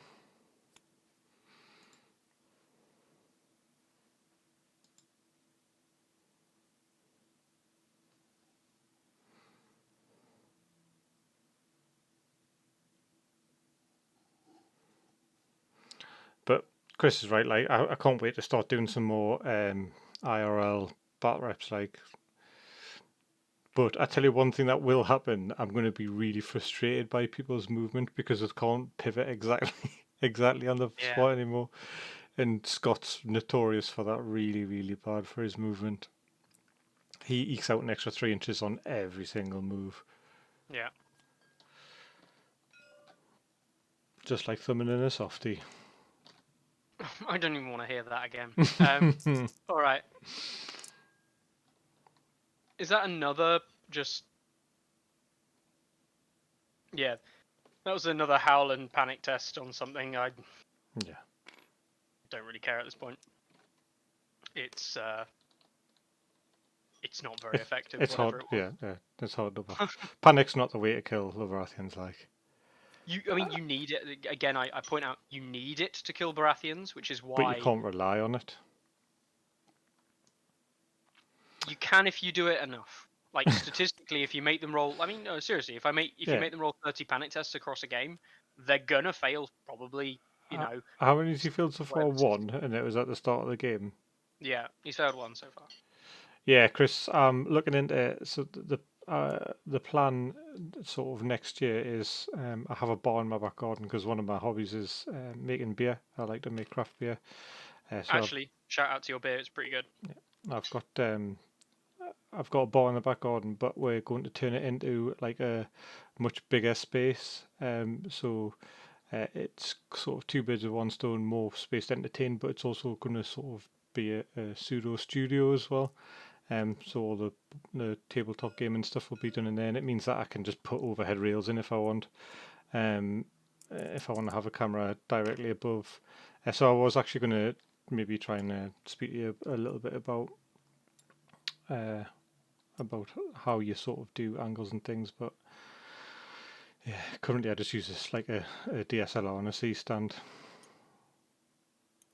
So we're seeing 100% charge here from the Outriders. Outriders were weakened. So we're seeing defensive counter, lose all their abilities. Do they have any ability? Oh, just come in weakened, yeah. The biggest thing is becoming weakened again. Yeah. It wasn't disorderly charge, though, was it? So. No. 6 hits. So not fantastic, really. But 6 it keeps you 6. Yeah, it keeps you 6. I mean, that 6 after a fail, like after a weakened token, isn't bad. Mm-hmm. It's not great. Save 2. Panic test. Right, come on, just fail one panic test. Just because I feel, yeah, there we go. There you I go. just Dead. feel bad for Larks because of how He bad doesn't it's. control. He doesn't control either the letters or the money bags, so he's just dead. And we see last stand. So the Outriders are not vulnerable, but they are removed. The Rose Knights are removed. You see how see how big the difference is. Like you get one failed panic. Like the game is now. I'm not going to say in Larks' favor because we need to see how what the damage like this on this is like. The weekend gets spent on the Rose Knights, which is a viable play, and we see three hits from Was the that a Rose sudden Knights. charge? Yeah, it was. So It was. they still can activate. So they could potentially. And he saves all. Oh my god! He just saved all of them from the Stark Outriders. Okay. So, you know when I said this game wasn't over, and you know when I said what you need to do is just kill this Rose Knight unit so you have access to the backline so you can do Yeah, things. yeah. So he's got one turn to do it, man. He's got He's got a way more surge. than that, Yeah, yeah. So he's right? got he's got a surge force, but he He's can't got a end Surge with Force. he can't end within an inch of. Oh, but he can because he can charge them in the rear, can't he? And align 50%. Point is, he's still got his activation. Yeah, So yeah. the He next, has. no, He you don't has. even charge the Wardens. You move past the Wardens, march onto the token. Yeah, but You've now just. I don't think you can because you'll end within an inch of them. He probably won't. I Uh, reckon he probably won't because oh, the where's he Wardens are going? miles away from that token. You know what it is, mate. I genuinely don't think they are because Maybe not. if you look now, that's within an inch. I think the only way that he can reasonably do it is to charge them align 50%. But I mean, either way though, if he charges Oh, if he can charge the Wardens in the rear, it works like in the his Wardens are favour. probably going to die. Has he used both his swift advances though? Yes, That, he has, but you don't get Swift Advance with Cavalry anyway. I mean, Cavalry already have Swift Advance, yeah. effectively. Oh, it's infantry only though, isn't it? Yeah, yeah.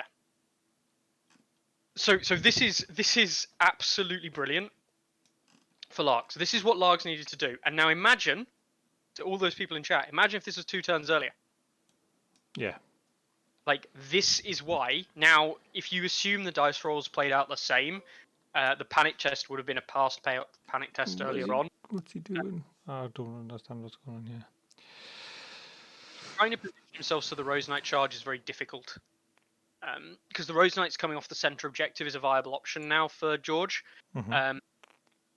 The Stark Outriders dying is actually not that likely. But he doesn't want them to be tied up, does he? No.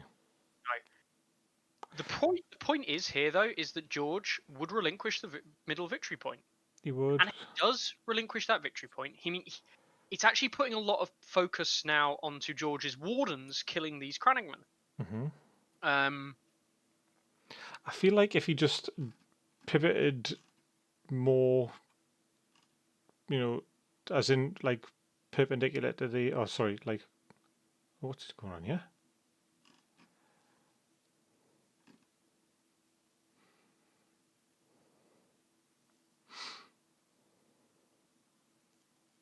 Seven, so that's a 3-inch charge.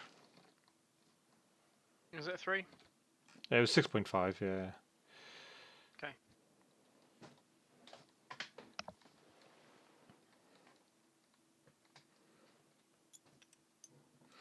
So, I mean, what I'm wondering is why does he not just...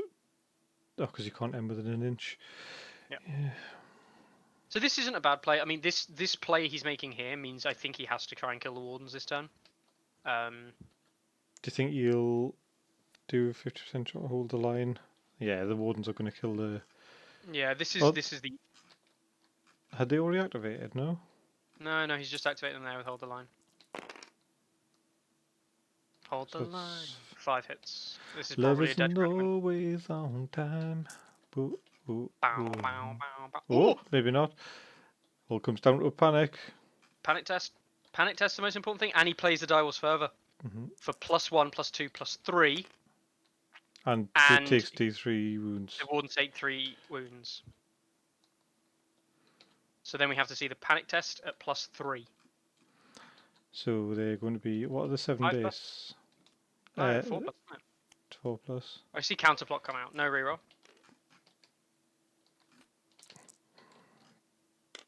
Failed. So the 3 wounds go back on. This is actually huge. 3 wounds go back on, and Larks has to do a panic test. It doesn't really matter what he rolls on the D3, obviously. Yep, pass. Wow. So that Crannog is now alive, and this is huge because it doesn't give away the free VP and the Stark Outriders. That was an activation. Now the Stark Outriders can do whatever they want, Mm-hmm. and that Warden unit is now 3 wounds lighter than it was. This is an unweakened Stark Outrider unit hitting in the flank of a unit of Wardens. Probably don't think you can get to the rear. She's got 5 inch This is maneuver. Yeah. yeah. This is looking this is looking better for Larks. I'm not going to say good, but Stuff's certainly got a hit, so how's that even fun? better. So, one true bored to death. If you had have seen the rest of the game, you wouldn't be seeing that because actually Larks has been absolutely hammered with panic tests. George has passed pretty much every single one of his. George has been very lucky with dice rolls as well for his panic tests. By rights, that unit should probably be dead now. I think if you want to talk about things that are potentially unfun, the sheer amount of healing that Warden's unit has received without actually ever being targeted by anything on the board is gnarly. Yeah. I'm going to have to go, Yes. Daryl. Yeah. It's No. 9 o'clock. No worries, man. No worries. So I appreciate joining you. I will be seeing how this game goes. Obviously, I'll be catching up with you later on. Yes. Okay. Cool. Thanks for coming, man. Okay. You take it easy, buddy. Yeah. Cheers, man. Take it easy. Have a good night.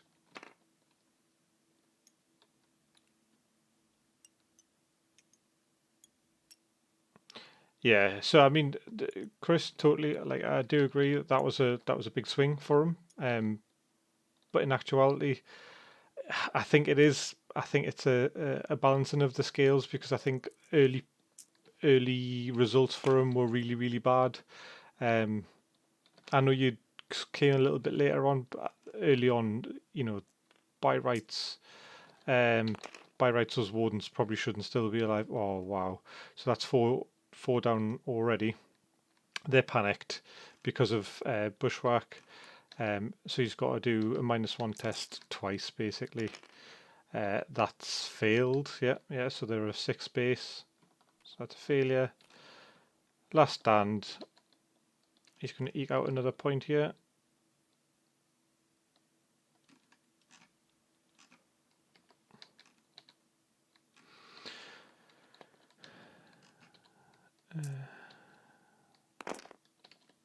We're looking at 4s, so 3 hits. The Crannogs are going to die here, which will take George up to 7. Yeah. So that's 7 for George.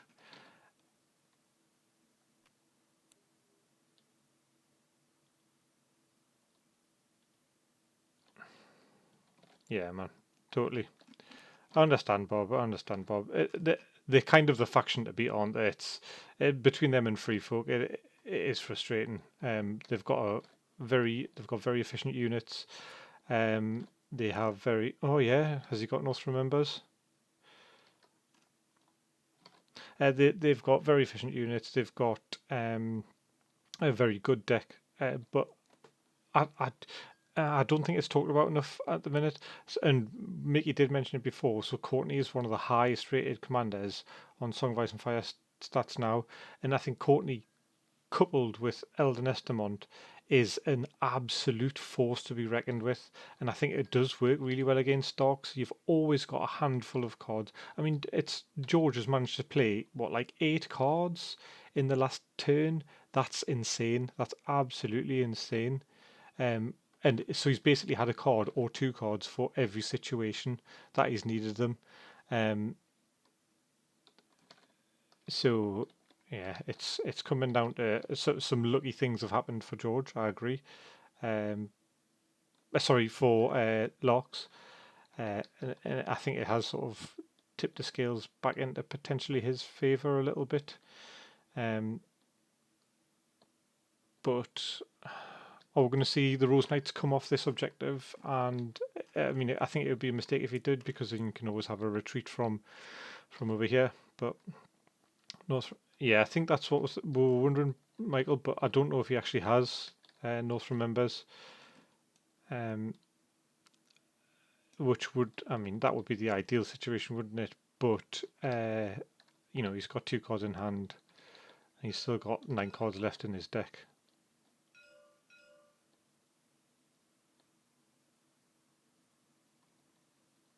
No, Chris, yeah, he was never going to be within the 6. I think he was stuck on this bog over here, so couldn't get around onto the back. Yeah, so this is the right idea from... so Chronic Traps from Larks here. So when an enemy activates, suffers -2 to its activate during its activation. If they're within long range of Crime Tracker unit, they become weakened.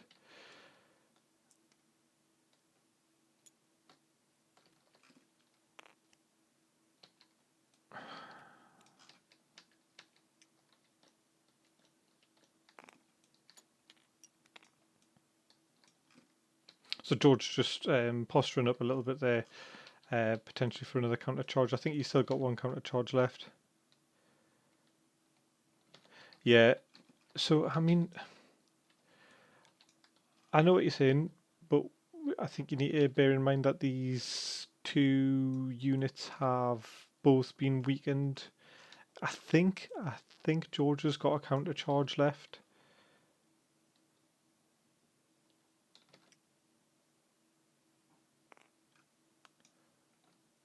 Oh, did we see a counter charge? Did we see a North Remembers?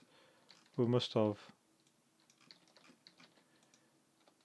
Yeah, this is the really frustrating thing about Tabletop Simulator. I would love to see it get changed so that the permissions of the spectators can at least look through the Discord deck.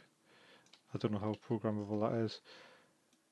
So we're seeing, I'm presuming this is an attack from the Champions of the Stag. 1 critical blow. So you block automatic 1, so 2, 3, 4, 5, 6, 7, 8. Or is Howland's influencing them? So 2, 3, 4, 5, 6. -1's 5. Takes 1 wound, passes his panic test.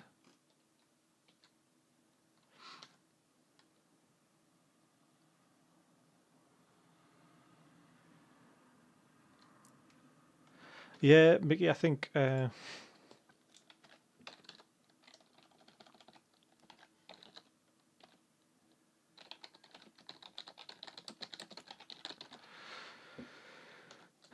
yeah. So this is going to be a big swing for that's a 4 points to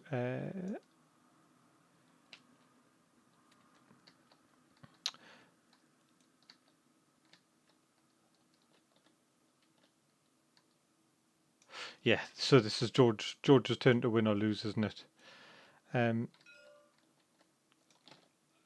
A prudent Stark player might play very defensively.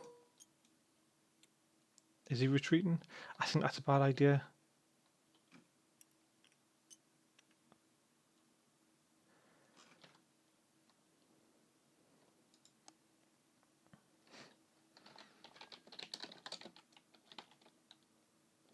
Carlo, you're going to have to watch on YouTube, mate.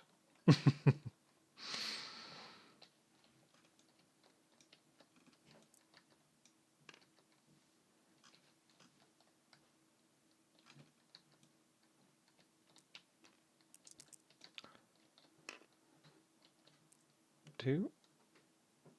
So traps on the Rose Knights.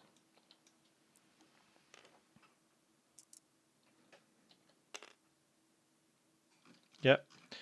Charge goes off. So no shield wall because they're in the front. Oh, he's already used it anyways. Rose Knights automatic wound when they make the attack. And this is going to be 8 dice hitting on 3s, re-rolling, and it's going to be -2 to his save.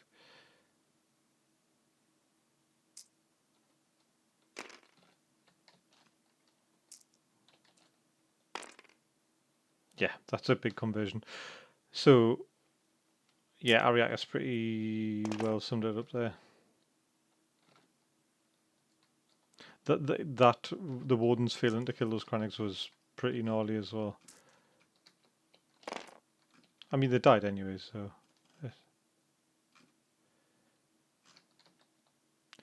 So it's 4 more. panic test at -1. But we're going to see Davos further. Doesn't own the sword, so no automatic wounds. And a mega pass anyways.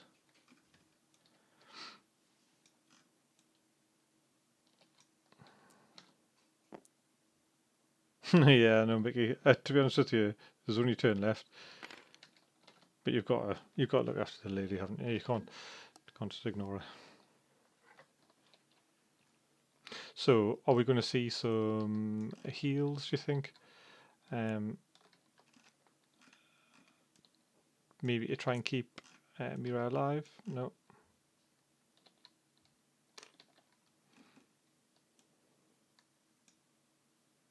So they're going to take a wound.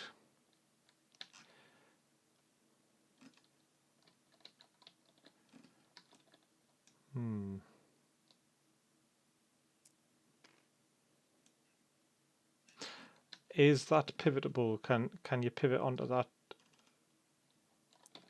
What do we think? Do we think you could pivot onto this objective? If you can't, then a strategic retreat might be in order. But you don't really want. Where's Walder going?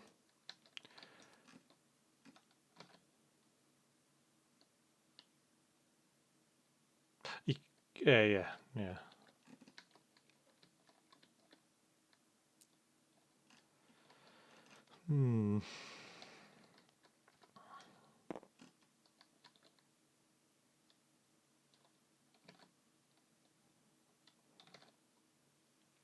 Well, this is definitely a big surprise.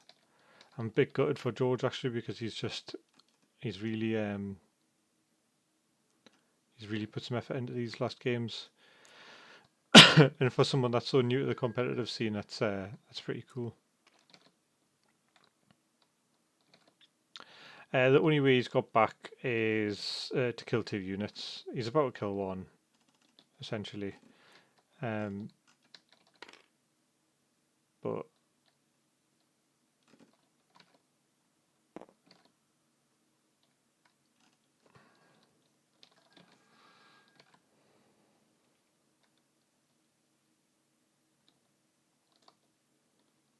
I don't think there's any way for him to.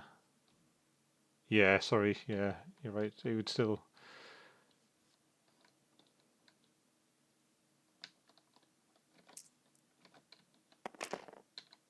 Ouch. That's 4 hits. I mean, it's still nigh on impossible for him to survive. And actually, that's a lot more. Oh no, they've lost. Yeah, they've lost critical blow, so it's just a 4.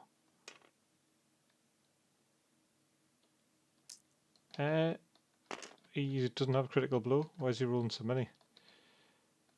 2, 4, 6. It should only be 4 hits, right?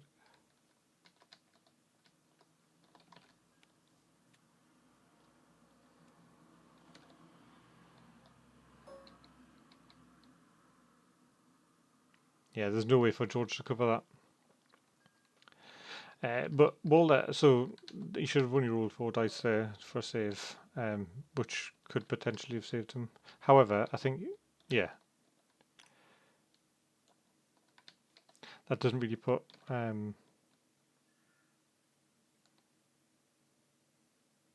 Yeah, Carlo, it's to be honest with you, you were talking about Larks' class, but honestly, really, there was some fairly questionable plays early on in the game that I think a lot of people were surprised with, and he's just had one very lucky break where everything really did go in his favour. So Ariakis did a pretty good job of describing it, but counterplot failed. He managed to do a load of damage with the Outriders. He managed to get over onto a point. The Wardens killed the Cranagan trackers, which allowed Northrop members. So it was just a bit of a cascade, really.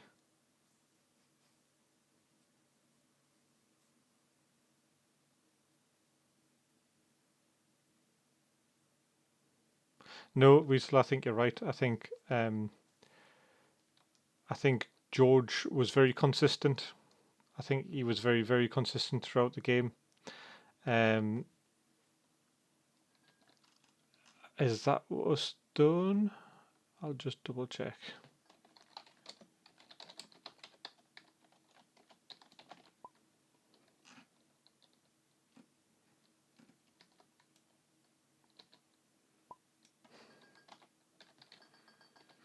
Right, let's pop in and have a quick chat with them, see what's going on.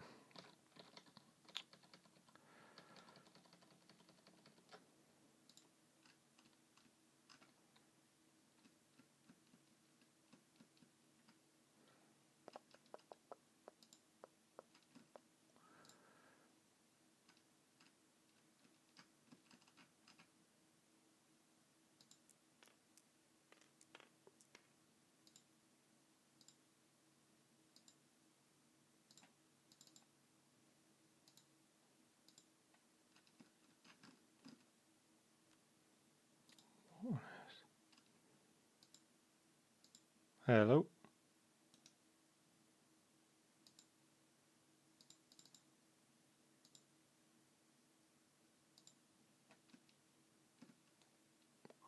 Two seconds, guys. Hello. Yeah, true. But I had another members in hand, so yeah. And you were out of counterplots. That certainly was. I didn't draw them until really late in the game. Yeah. Hello, gentlemen. Hello, mate. Hello. Oh, dear me, what a game. What a game. Honestly, the chat has been so backwards and forwards. It's been unbelievable.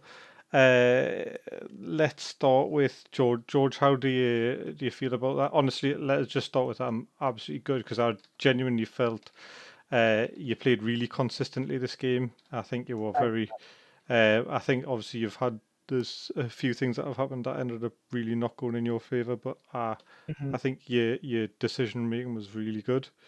So tell us a little bit about what's going on in your head. Well, I mean, first of all, like, thanks to Larks for playing. It was really, really fun. Like, that was the most positive Stark game I've played, I think. I really enjoyed that. And obviously getting to play against a friend is great as well, and getting to play against the #1 ranked player is great. In terms of the game itself, I'm overall really happy with how I played. I think you should be, yeah. Yeah, the problem is just the problem I was saying to Lark just before you guys got on here. If I killed those Cranagmen, like they were down to 1 wound, if I'd managed to kill them off and pull back onto the objective, that would have been great. Yeah. Or if the Road Knights had managed to live, that would have been great. It was literally just both of those things went against me there, and that's obviously allowed Larks to get on to that point. Yeah. Having the North members as well, it's kind of screwed me a little bit, but that's what happens. I was just saying before you guys got on, actually, maybe thinking back, what I should have done was just retreated from the Cranags, because I was trying to chase the point. I wanted to get him down in terms of activation advantage. I wanted to pull him down onto evens, which meant that I was kind of a little bit obsessive about killing the Cranags, but actually I should have just pulled back and guaranteed because I lost 2 points essentially. Because I wasn't on that for 2 or 3 rounds even. So, but I feel like I've been playing for 6 months and I've just made it through to the semi-finals of, Totally, yeah. I'm really happy overall with how I played. Yeah, no, I don't think you've got, and so I think obviously a couple of learning points from the game, and there's things that you'll take away from it, but overall, I think everyone genuinely thought that you were playing really well. You played very, like I said, consistently, and I think that's one thing that people should aspire to is definitely be consistent with play. I think sometimes people either, I'm very guilty of it, a lot of people are very guilty of it, either just very obvious lapses of game awareness or situational awareness, and they'll just really fixate on something, or they'll make very obvious mistakes. But I think on the whole, I mean, these wardens down here were like MVP. They survived so much stuff at the start, which actually I reasonably thought that wouldn't be the case, and I genuinely thought that left hand side for you was going to crumble early on. But you used Courtney very well. and you had some good cards to keep them going. So I don't think you did anything wrong. There's loads of people. I was fully convinced they were going to die, and when they didn't, I was just like, right, I've got to get them back up to full health. So I pumped everything into them. Mm-hmm. My kind of fallback, if they had died, was having this unit of Rose Knights still available to kind of try and plug the gap a bit, but that would have left a huge hole in the kind of, on the center, in the kind of middle, the second quarter of the table, straight up and down. So realistically, your game plan from the beginning, which looked like to us because we were we had spoke about how the Starks had a lot of fast units which could nip through. You just sort of set up that shield wall, and you really wanted to keep that solid wall and not really give things the opportunity to squeeze past. And you did that well. But I think that just that sort of comedy of errors of counter plot not going right and the amount of wounds you took at the end and blah blah blah, just on that little flank they ended up. I think maybe the only thing that I was thinking is because did you last stand to kill the Crannogman? Yeah, I did. Yeah. So if you didn't last stand to kill that Crannogman, then you wouldn't have triggered Northrend members. Is that right? And then that was a possibility. Yeah, I didn't. I genuinely didn't think about that because, like I said, I got fixated on killing those trappers. Mm-hmm. Yeah, so that is a really fair point, and that's something that would have. I don't think it would have changed the outcome, but it certainly would have slowed it down. It would have pulled it onto the sixth term being important. Yeah, cool. Larks. Sorry, just before we start, we've got a gent called Crabcast, or not necessarily a gent, but we've got a person called Crabcast in the chat who's managed to stumble onto this channel just by accident because of Tabletop Simulator, and asking what it is. Basically, this is the Masters Championship of Tabletop Simulator, Song of Ice and Fire, the miniatures game. So essentially, it's the top 16 players in Tabletop Simulator. And this was the semi-final between George, who is OpenCity, and Larks, who George was playing the Baratheons, and Larks, who was playing the Starks. And we just had a little rundown, end of game chat with George, and Larks is going to give us a little rundown of what he thought of the game now. Yeah, sure. First of all, very, very good game by George. Really made me sweat, and it could have gone either way for sure. Mm-hmm. But like from the overall game plan perspective, I was pretty okay with how things went because placing the stakes, that was giving me like early attack options over here with Crannogman. That was great. Yep. Forming a defensive pocket over here worked very well, and actually, I was kind of happy that George didn't deploy the champions in the middle because I was pretty confident that I could hold them back here. Mm-hmm. But if he would have had the knights in the middle, he would have way more threat potential. Yeah. So I would have been like more, even have to be even more careful over here. So we saw your wolves pull that opposite side of the map to the champs. Obviously, the champs being the most maneuverable thing in his army. So I think that was probably a good idea. Yeah. And then it was like things didn't go so well because my attacks weren't coming through. I made some probably target choice mistakes. Should have shot this guys on the flank probably. Mm-hmm. And they passed a lot of panic tests. That's at least how I felt. Yeah. So I think that was a running commentary for the beginning of the game. Probably the Wardens managed to pass an unreasonable amount of panic tests at the beginning. It failed the first. The first two. The first one you end up losing 4 models and then never lost another one to panic again. And then at the same time, I was lacking like substantial cards. So I was lacking Sudden Charge and Devastating Impact. Mm-hmm. And I was also in constant threat of counterplot. So I somehow figured I had to make some plays to get rid of the counterplots and stuff. And so it ended up being like, I knew around 2 or 3 that it would be like close in the end, no matter what, because he was constantly scoring. And so I had to wait kind of. And but in the end, it worked out. And also one thing I was scared about was the Rose Knights, like doing one march here and threatening my flank. Mm-hmm. That could have been also probably an interesting play around like round 4 or so. So, but this didn't happen obviously, and I know why, because you had to score constantly for sure. But so a couple of questions. There's a couple of things that sort of had us sort of scratching our heads and like very wide eyes, but we were wondering, we felt like you had that unit of Tully Sworn Shields facing off against the Rose Knights, and you had the opportunity to just stick the Tully Sworn Shields on that objective in the center. Now I know that would end up being a bit of a slap fight, that the Rose Knights would probably end up winning in the end, but you could definitely have denied some points there. Was there a particular reason that you decided not to? Yeah, I have no interest in fighting Rose Knights whatsoever. So never. It's like, that's one of my principles. Don't fight them if you cannot beat them.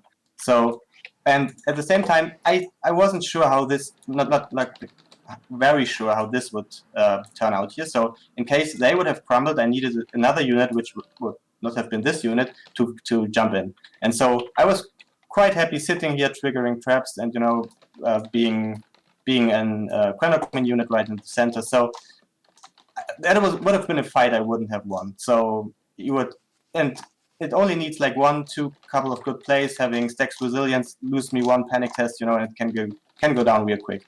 So I think that was the right call, but obviously it was risky because it allowed him to score 1 VP every round.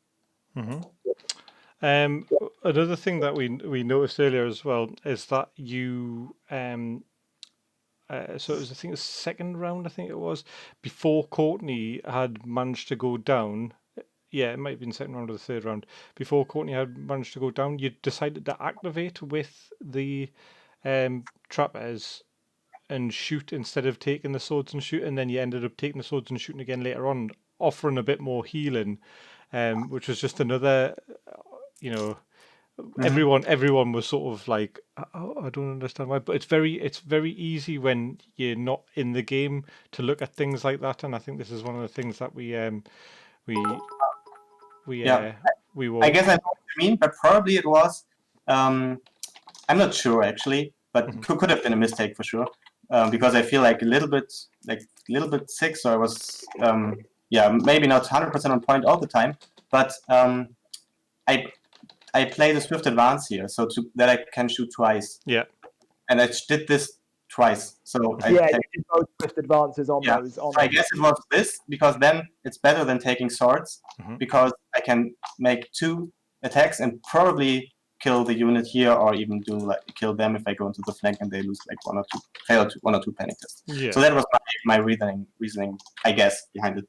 Yeah, no, I mean, things came out well for you in the end, but honestly, I had definitely resigned you to a loss, sort of midway through turn 4. I just didn't understand how that could have, how you could pull back. But well done for doing it. You're a very, very, very experienced tournament player, and I think you're probably a lot better at keeping your head cool in situations like that than other players, and you managed to eke out a win. I mean, we had Ariakis in the chat we were having a discussion about how we could see a way back, and we just really couldn't. But you swung it, so fantastic play, went really well for you, and we appreciate it. Thank you to Mr. Machete in the chat for the 300 bits. But yeah, so another Starks masterclass, I suppose.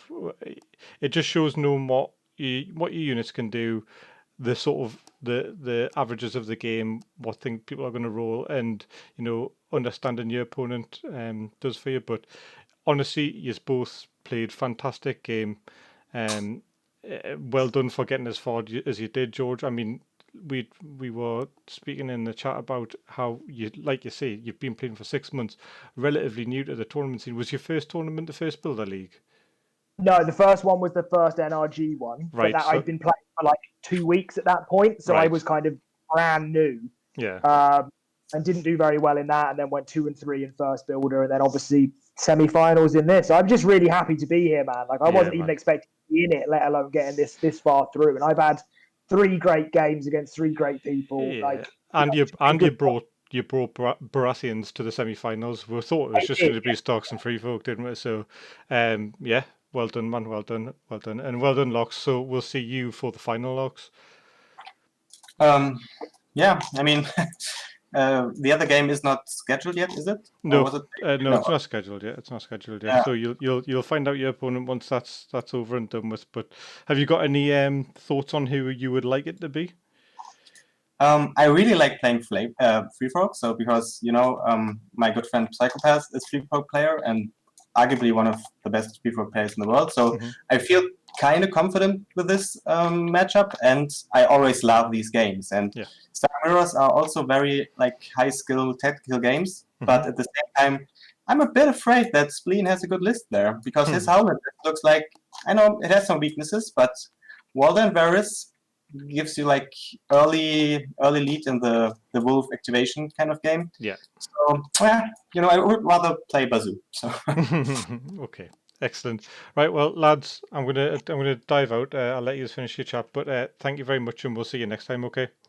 Pleasure, guys. Everybody needs to make sure that. So, how long's left to sign up for the second TSL league?